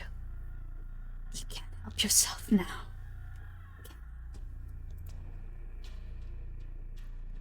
You are going to take 42 points of necrotic / cold damage. Okay, well, I'm gonna absorb elements, the, You already counterspelled. Oh shit! Yeah. Yeah. Oh, so it is like a normal counter spell? Because I didn't Yeah. know, because like it didn't. Yeah, here it's Okay. kind of like a normal counterspell, yeah.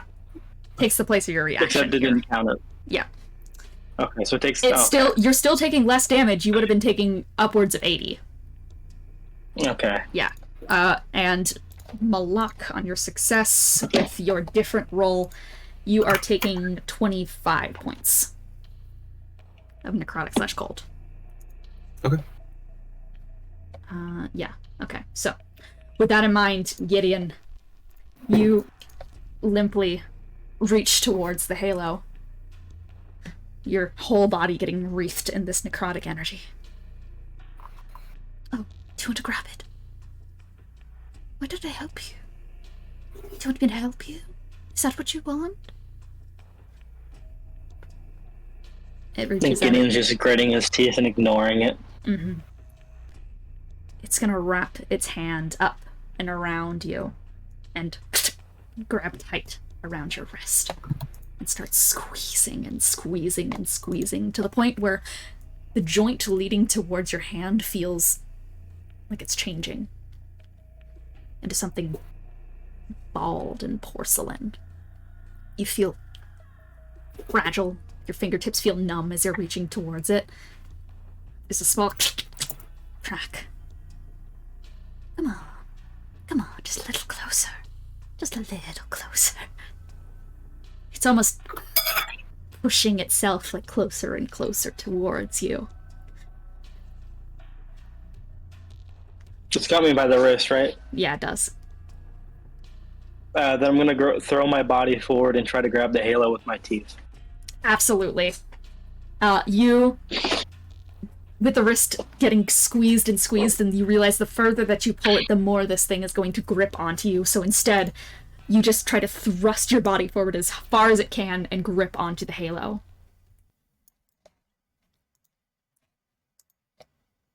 You're not sure how time works in this moment. Everything feels slow and fast at the same time as that hand grazes up your cheek from your wrist and starts to head towards your mouth. You heard whispering in you. Come on, I just want to take a peek of what's inside you. I just want to see what they're doing with you. And if I could make it better. But you yank your body forward, and your teeth clamp down. There is an instant release of pressure. As Moloch and Gideon, you two both fall down to your knees, and Korah and Sween, you stand next to them and see the entire scene shift as the other two are trying to blink back to really understanding what's fully going on. Gideon, you now have the halo snapped within your jaws. But the scene around you has changed once again. There is an aberrant incalescence. It's that heat of hell that rushes forth like a hurricane. Ashen winds bellow and thud against your ears.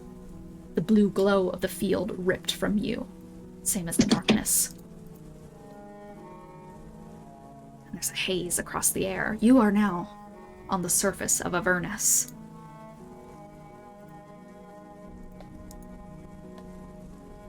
But not in the tower? Not in the tower.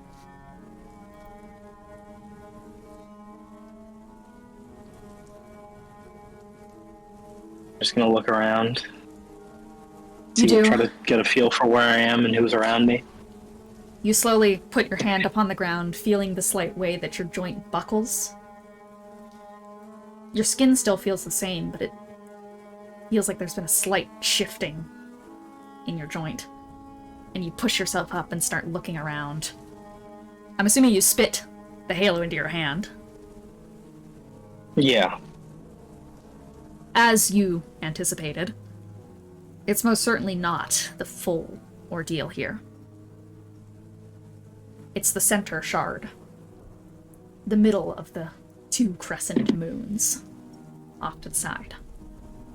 Mm-hmm. Or rather, sorry, it is the left side. Okay. And that is what you have secured. You look around you, and as you all begin to get your bearings, a small of cold, angry cold, drifts upon the wind. You felt this cold very recently. Very, very recently. Down in the gutters. Down with Marevna. Everyone roll a dexterity saving throw as a freezing chill tears through the sky like a thunderbolt. A massive array of ice spikes begin to shoot out of the ground and shatter as a fist is reared back and cracked against them, and a mist of haze begins to shoot out across the scene. You have to jump out of the way of these growing spikes. Oh, yikes. 10 from Korah, 5 from Moloch, 16 from Sween. Gideon? 24. 24. So, unfortunately, this is DC 10. Everyone jumps away except for Moloch. Speared with a series of great ice spikes that shoot out from the ground, you are going to take 10 points of cold damage and are flayed in this spike of ice, just restrained there on it, unable to get yourself out. As a haze goes over the scene, you can see around you all there's twitching bodies of flayed midnight sorcerers against the ground. But there's also an approaching set of dark eyes coming at you through the haze where that spike was shot out. But before those eyes can reach you, there is also a changeling that comes reeling backwards, 2 lunamantic glyphs flashing unstably in her hand, one for waning, one for waxing. She slams her hands on the ground and sends forth this pulse of force through the ground below her. Her young features and tattered sorcerer robes are beginning to get layered upon with devil's leather and bone shards. Yeah, it's Maggie.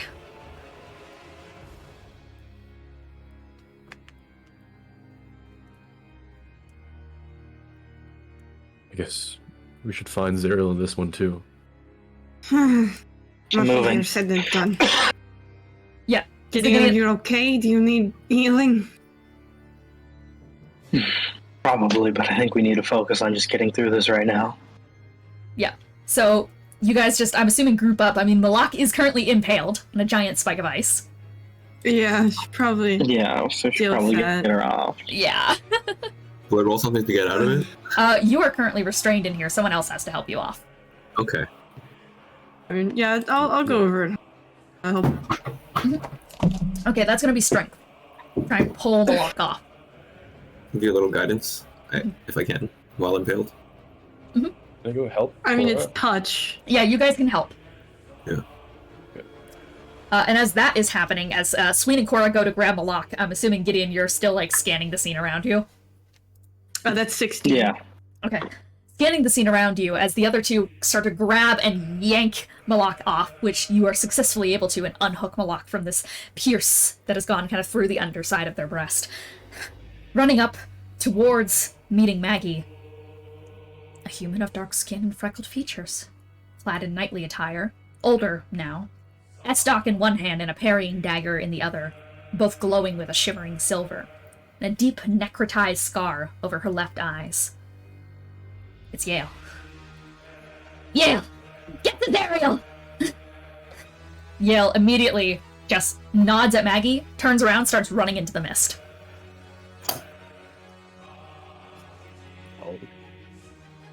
I suppose we should follow. Yeah. Does Gideon still have that halo? Yeah, Okay. Gideon has the one shard of the halo. Hmm. If you recall Then- what I had said. Oh, you're right. Sorry. Yeah. Yeah. Then I suppose we should follow Yale, right? Is there anything to say to Matt? Seems like So- it. Anybody? No. Okay. You guys start breaking out into a sprint after Yale. From behind you guys, there is an increasing, like, shadow starting to loom over you. And you hear a distant as jumping out from behind towards Maggie is indeed Sister Marevna. Yale turns around and is going to throw her parrying dagger towards the scene. However, you guys are also running in that direction. So I'm gonna see if it bounces off one of you instead. It does not. So the dagger, actually, you all managed to duck out of the way because it was a roll to hit, and I got 5. And it whizzes past you guys and heads towards where Miranda is slamming down. Whatever is up with this parrying dagger, however it's enchanted, it seems to have stored the force of a parry inside of it because it goes against the chainsaw the second it, like, flies towards it, and all of Miranda's force goes backwards, and she stumbles back with a loud and Maggie sends a pulse of force forward, sending the riposte further back into the haze. Yale starts breaking into a sprint ahead of you, kind of using Lunamancy to increase her momentum as she breaks into this sprint. As you're starting to follow, you feel the chill behind your back of once again, just like haze of cold heading towards you from behind. Yale runs forward, makes a moon bridge up below her. You've seen one of these before in the earlier sections of this place. And she slides it up into the air and makes a running leap. And slashes her sword through the air. And creates a moon-shaped gate and portal. And rolls and lands through. The moon gate, however, is vanishing behind her. And it does. So you're now left with a portal that is 30 feet up to get into. Am I able to fly in Yes, any you can. means? You can. Okay. Yeah. Yeah, can I just fly up and like Yep. grab any... Does somebody want me to take them with them? Take them with me? I have no means of travel. So Alright. If Okay, other then people yeah. do, then Korah, you swoop down and grab onto Yeah. Moloch and hoist up towards the portal.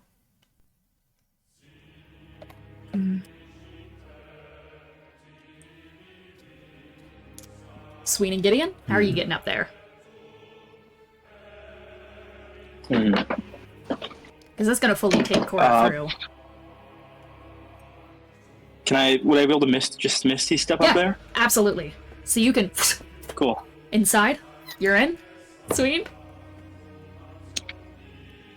I really wish I could have brought Sween with me, but I don't have anything for that. Rip. It's fine. I am out of all of my other teleports.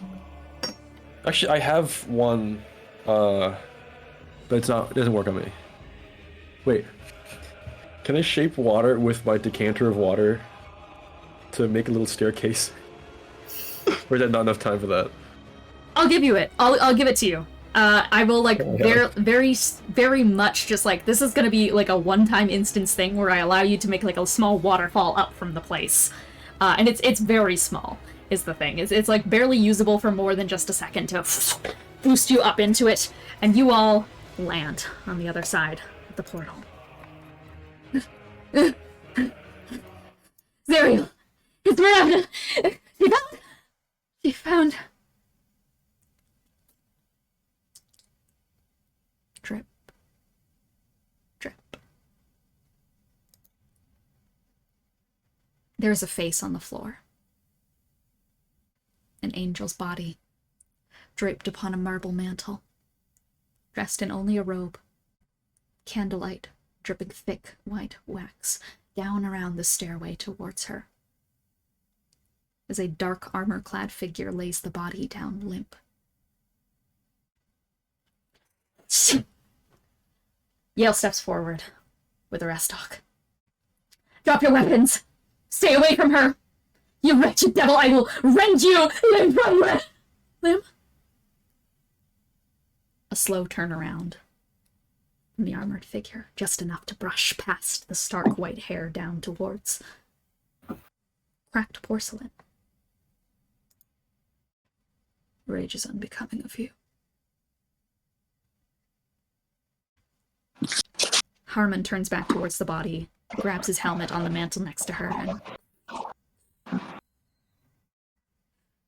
to his face. He drops the limp body, halo in tow, on the table, and steps towards Yale.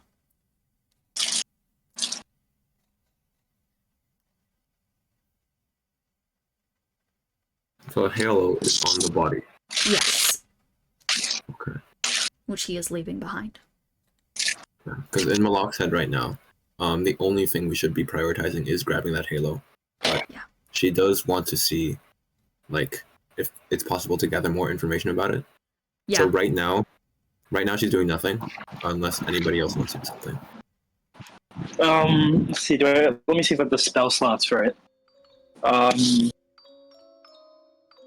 Whatever. I don't need spell slots. I'm probably not going to regret this later. I'm just going to cast invisibility on myself and get closer to the halo. You do. You're all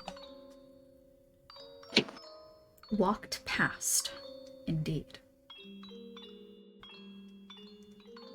Yale starts stepping back as Hagerman starts to approach her. She lunges forward with her estoc with a piercing slash. But is met in turn.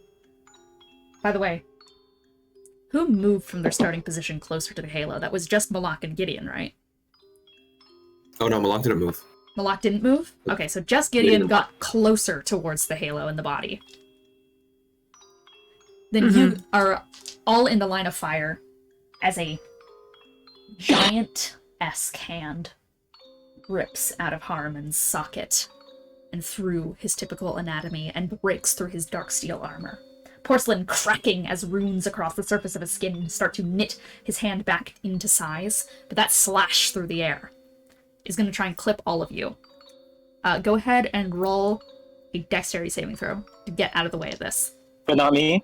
Not you, because you rolled out of the way. You went invisible and Okay. So many slid death away. saves. Lots of dex saves this session.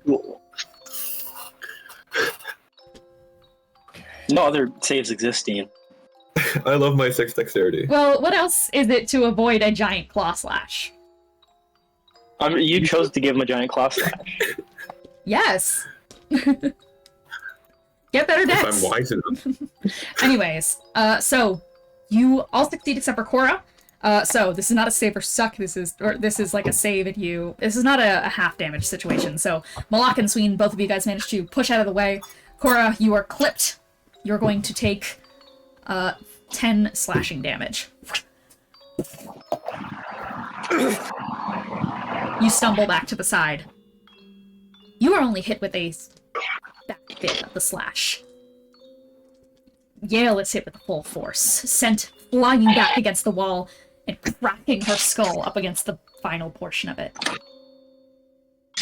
She slides down, leaving a trail of blood behind her face. As she slides down to the ground, the entire vision blurs out for a moment. Almost as her eyes flutter for a second. They start closing. Yale's eyes do. And every time they start to Are we in flutter, the entire room does. Oh. What were you saying, Gideon? I was gonna say, are we in the portion of the Citadel where we found Yale's body? You Like the no. past version of that? No, you're not. Okay. Alright. Alright, well, if the vision seems to be stable around the fact that around Yale's consciousness, Gideon's gonna grab the halo before she falls unconscious and the halo's gone.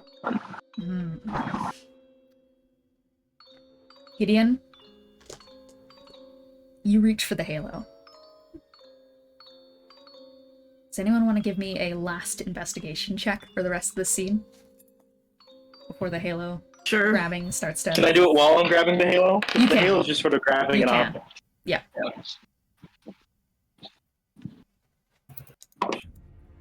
Ooh, nice. Yep. Moloch, your entire body is overtaken with the memory starting to move and drift forward into wherever you're going next. 15 and 15. Sween and Korah, you 26. managed to keep your eye... Yep, and Gideon, you all managed to claw your eyes open, even as things are changing. Yale's eyes blur, as does the rest of the kind of exterior of the scene as Gideon grabs onto the halo. Yale's eyes are barely lit at this point. Just... You're all dead. I watched you die. You burned. We ate your remains. We hate you. Her head is lolled over to where Harmon is currently walking. He reaches down to the ground and grabs the severed face that was slack against the ground, Zariel's, and heads towards a doll.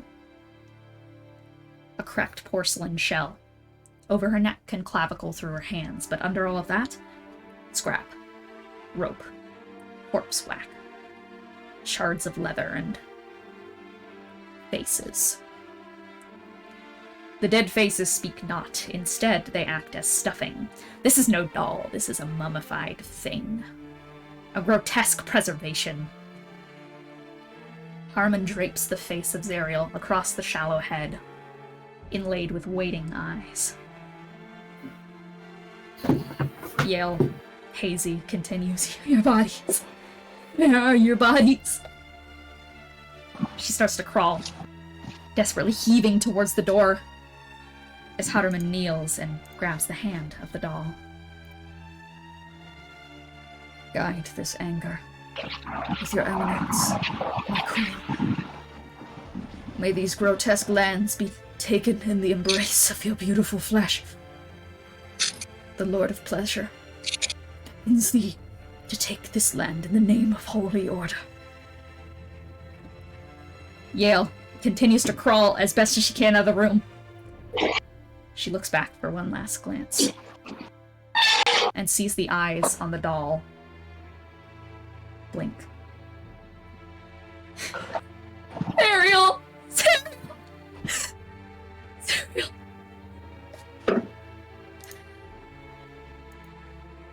Another flash of light. Gideon.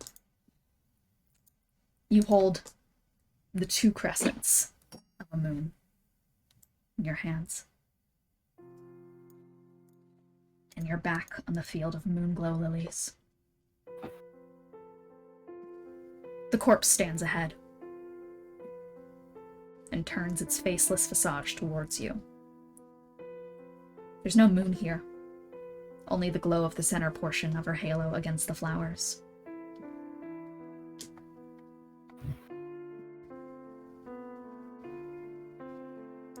Gideon just approaches it. You take a step forward. A pulse. All the lilies plume into a brighter color for just a second.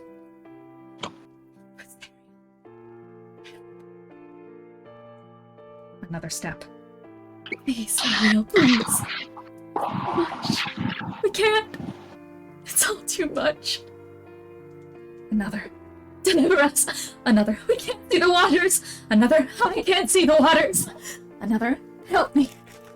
Help me. Help. I'm not supposed to feel this way. The world isn't fair. There's nothing beautiful about this library. Trifling chaos, it should all be destroyed. Everything that can die. Everything. It can't exist, it's too much. I can't wash this blood off and it's driving me insane. Beelzebub, he's gone because of me. More if everything is bled so dry. There will be nothing more. Nothing more. None of it. Nothing. No waters, no blood. No waters, no blood. No chance of us all fucking it up like the pathetic worms that chew and rot through the petals. The world is cursed with so much beauty. Stopped. Such pathetic innards. Despicable. We were angels once. We had order once. We had everything. The cycle anew. Squandered on hope. For a reality that we could just mess up just like that. Squandered on blood and water. It'll never come clean. Not in this tainted lifetime. Oh, Lulu. I hope you make it. I really hope you do. He always said that it was us that could ruin the waters, that we could make mistakes.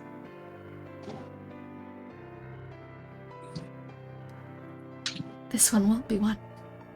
It can't be one. It can't be.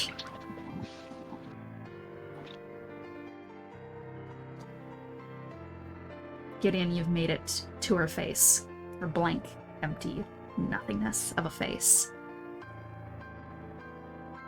Halo drifting quietly above. Well, she's not saying anything, and she doesn't have really a mouth or any way for me to talk to her. I think he's gonna reach out to grab the halo. That was all her talking, I will say. Okay. Yeah, so you can if you want to say anything.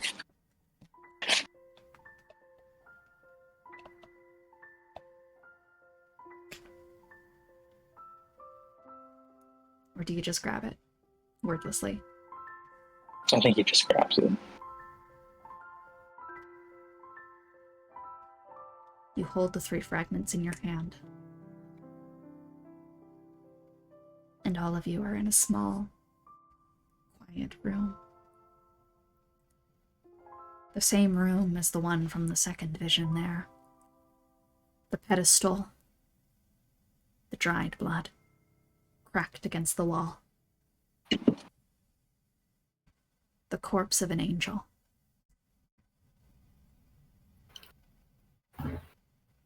Halo glowing bright.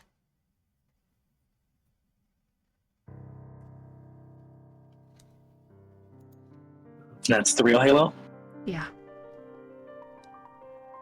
I'm gonna go up and grab it then. You walk towards it.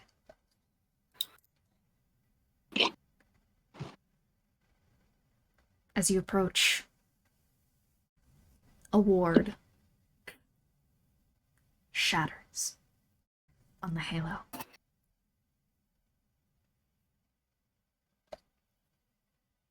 And you grip it in your hands, feeling the fluttering, pulsing light.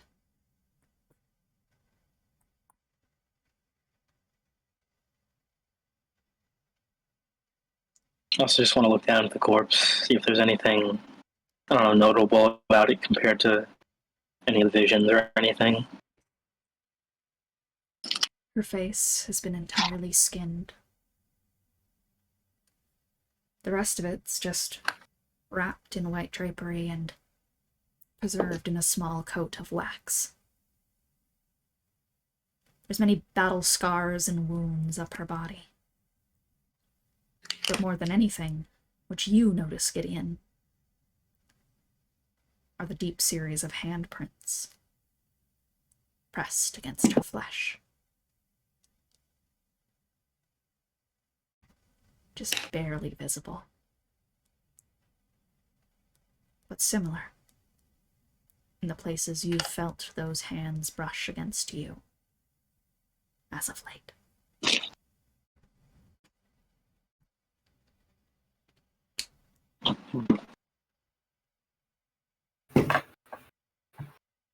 So this is Zariel? Seems like it. Her body, at least. Yeah. She does not reside in anymore. If we have seen is to be believed.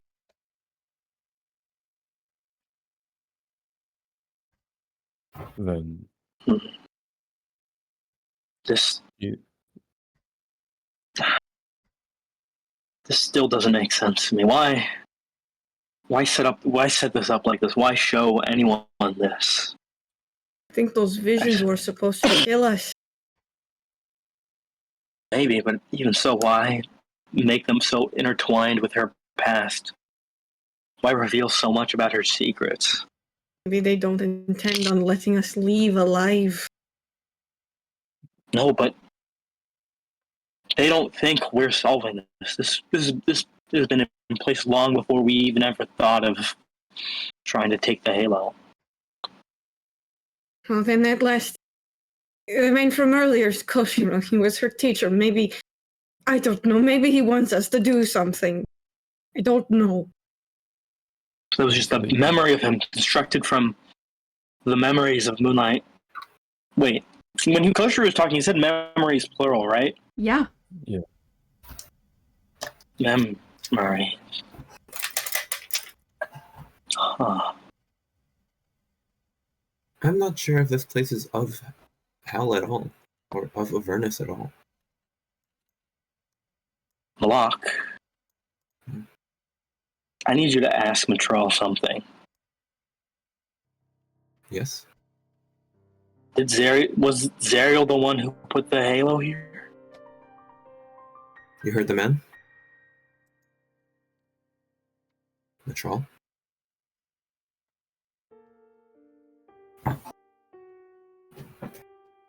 No.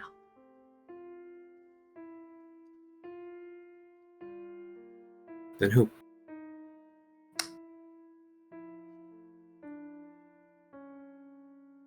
I've got a guess. That being... Can I assume the demon possessing Zariel? You're thinking in No. a different direction of me. Wrong. What Koshiro said. The memory. He was constructed from the memories of Moonlight Torturers, the dead body of Yale, of the dead body we saw outside. Right, okay. She fought against Haruman. It was placed I here. think we've been working under the assumption that Zariel and Haruman put the halo here for its protection. But Haruman has been trying to get to it. Is that what you're getting at? I'm getting to it is that this was hidden from her, kept from her. That's why it's her memories. To make it Is too that why we've painful been for her to go helped? through. And he Is that why we have been helped? At almost every turn there has been somebody outstretching a hand. In any way. I don't. Then in turn have we played right into their hands? And we just No, I... put the halo back We need to on. go now. We need to go. Yeah.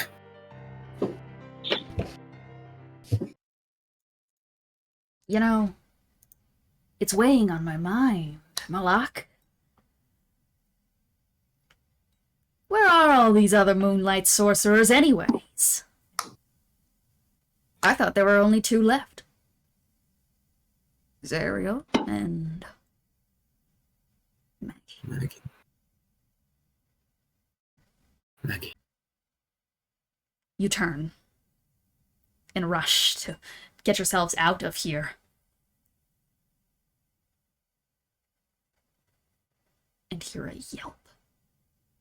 A cry of pain.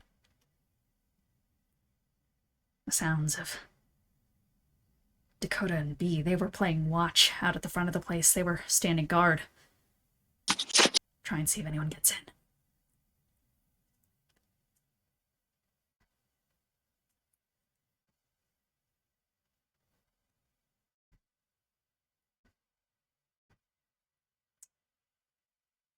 You're trying to get out of here, right? Yeah. Mhm. Then as you all clamber towards the staircase, you hear a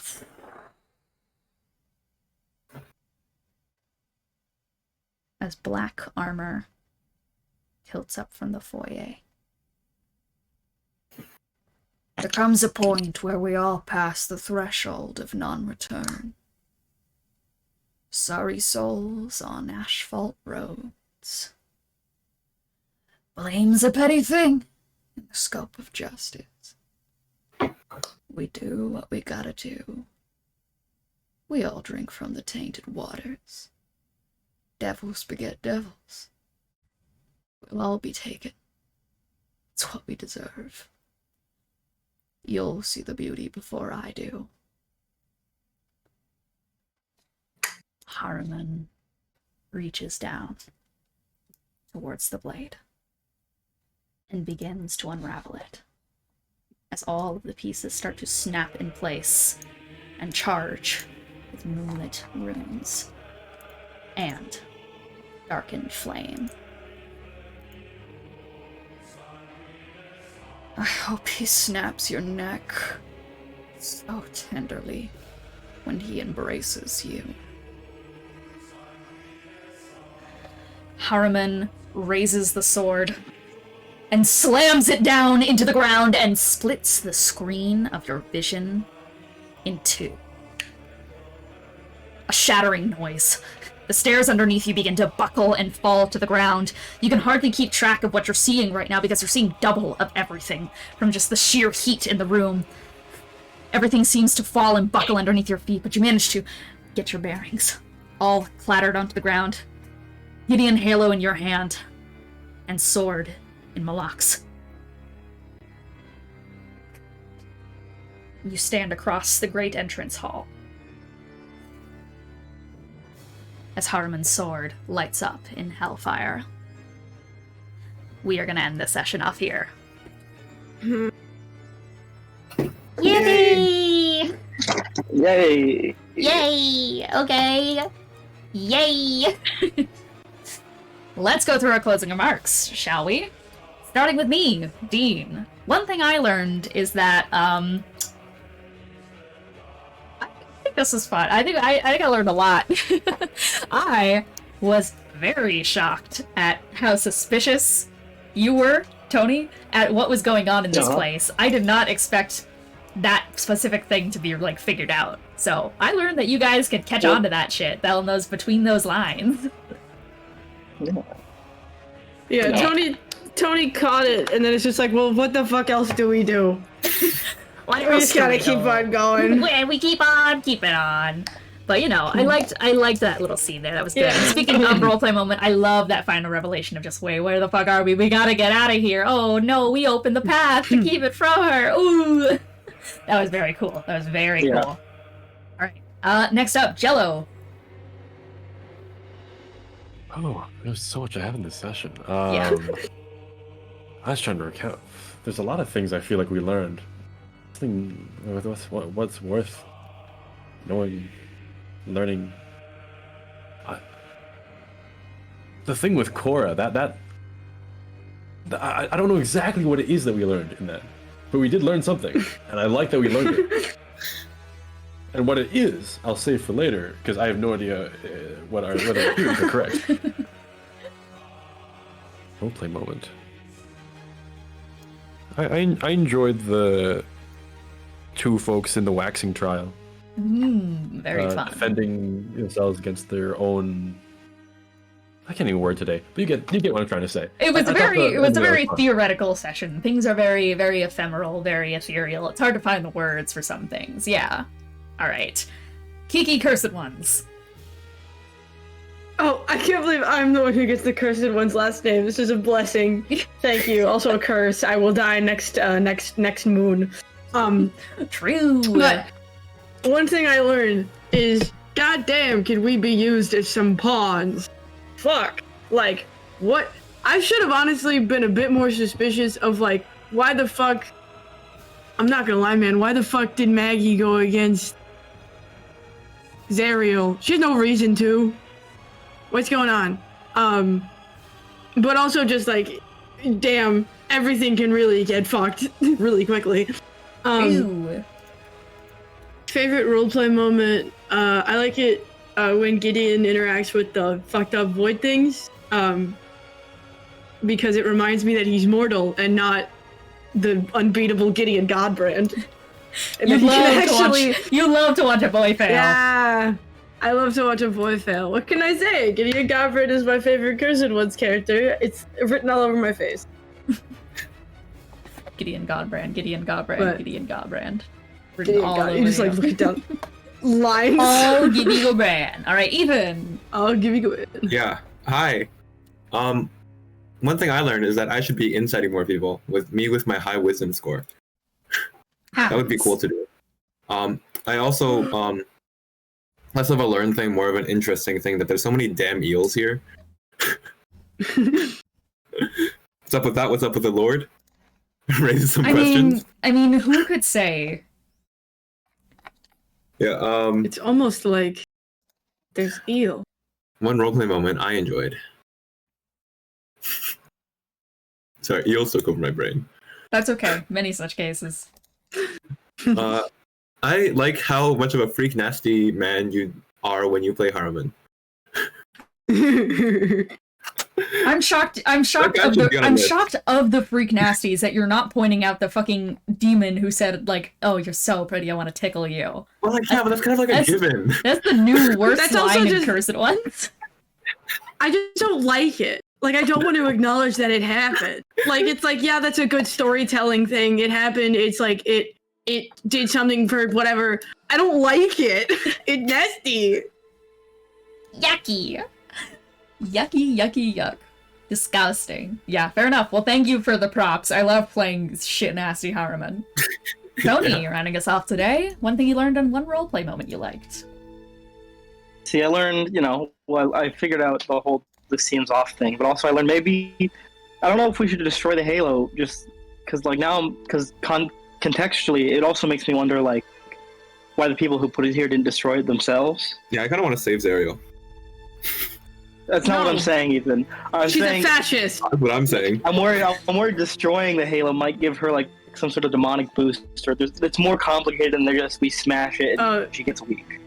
Like, released from the fucking angelic prison that she's in or something. Could be, yeah. Or, I don't know, something. It just seems odd that they chose to imprison it and not break it themselves, but I feel like we might be missing context, For sure, yeah.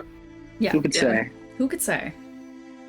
Who could say? Who could say? Our roleplay moment's harder because my audio was cutting it, like 2/3 of the way through my audio started cutting out. No. So I didn't hear a lot of shit.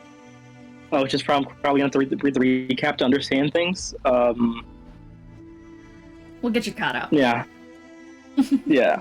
Don't worry about it. All right. Well, if that is the case, then thank you all so much for tuning in for this session. We'll see you guys next time. Goodbye. Bye.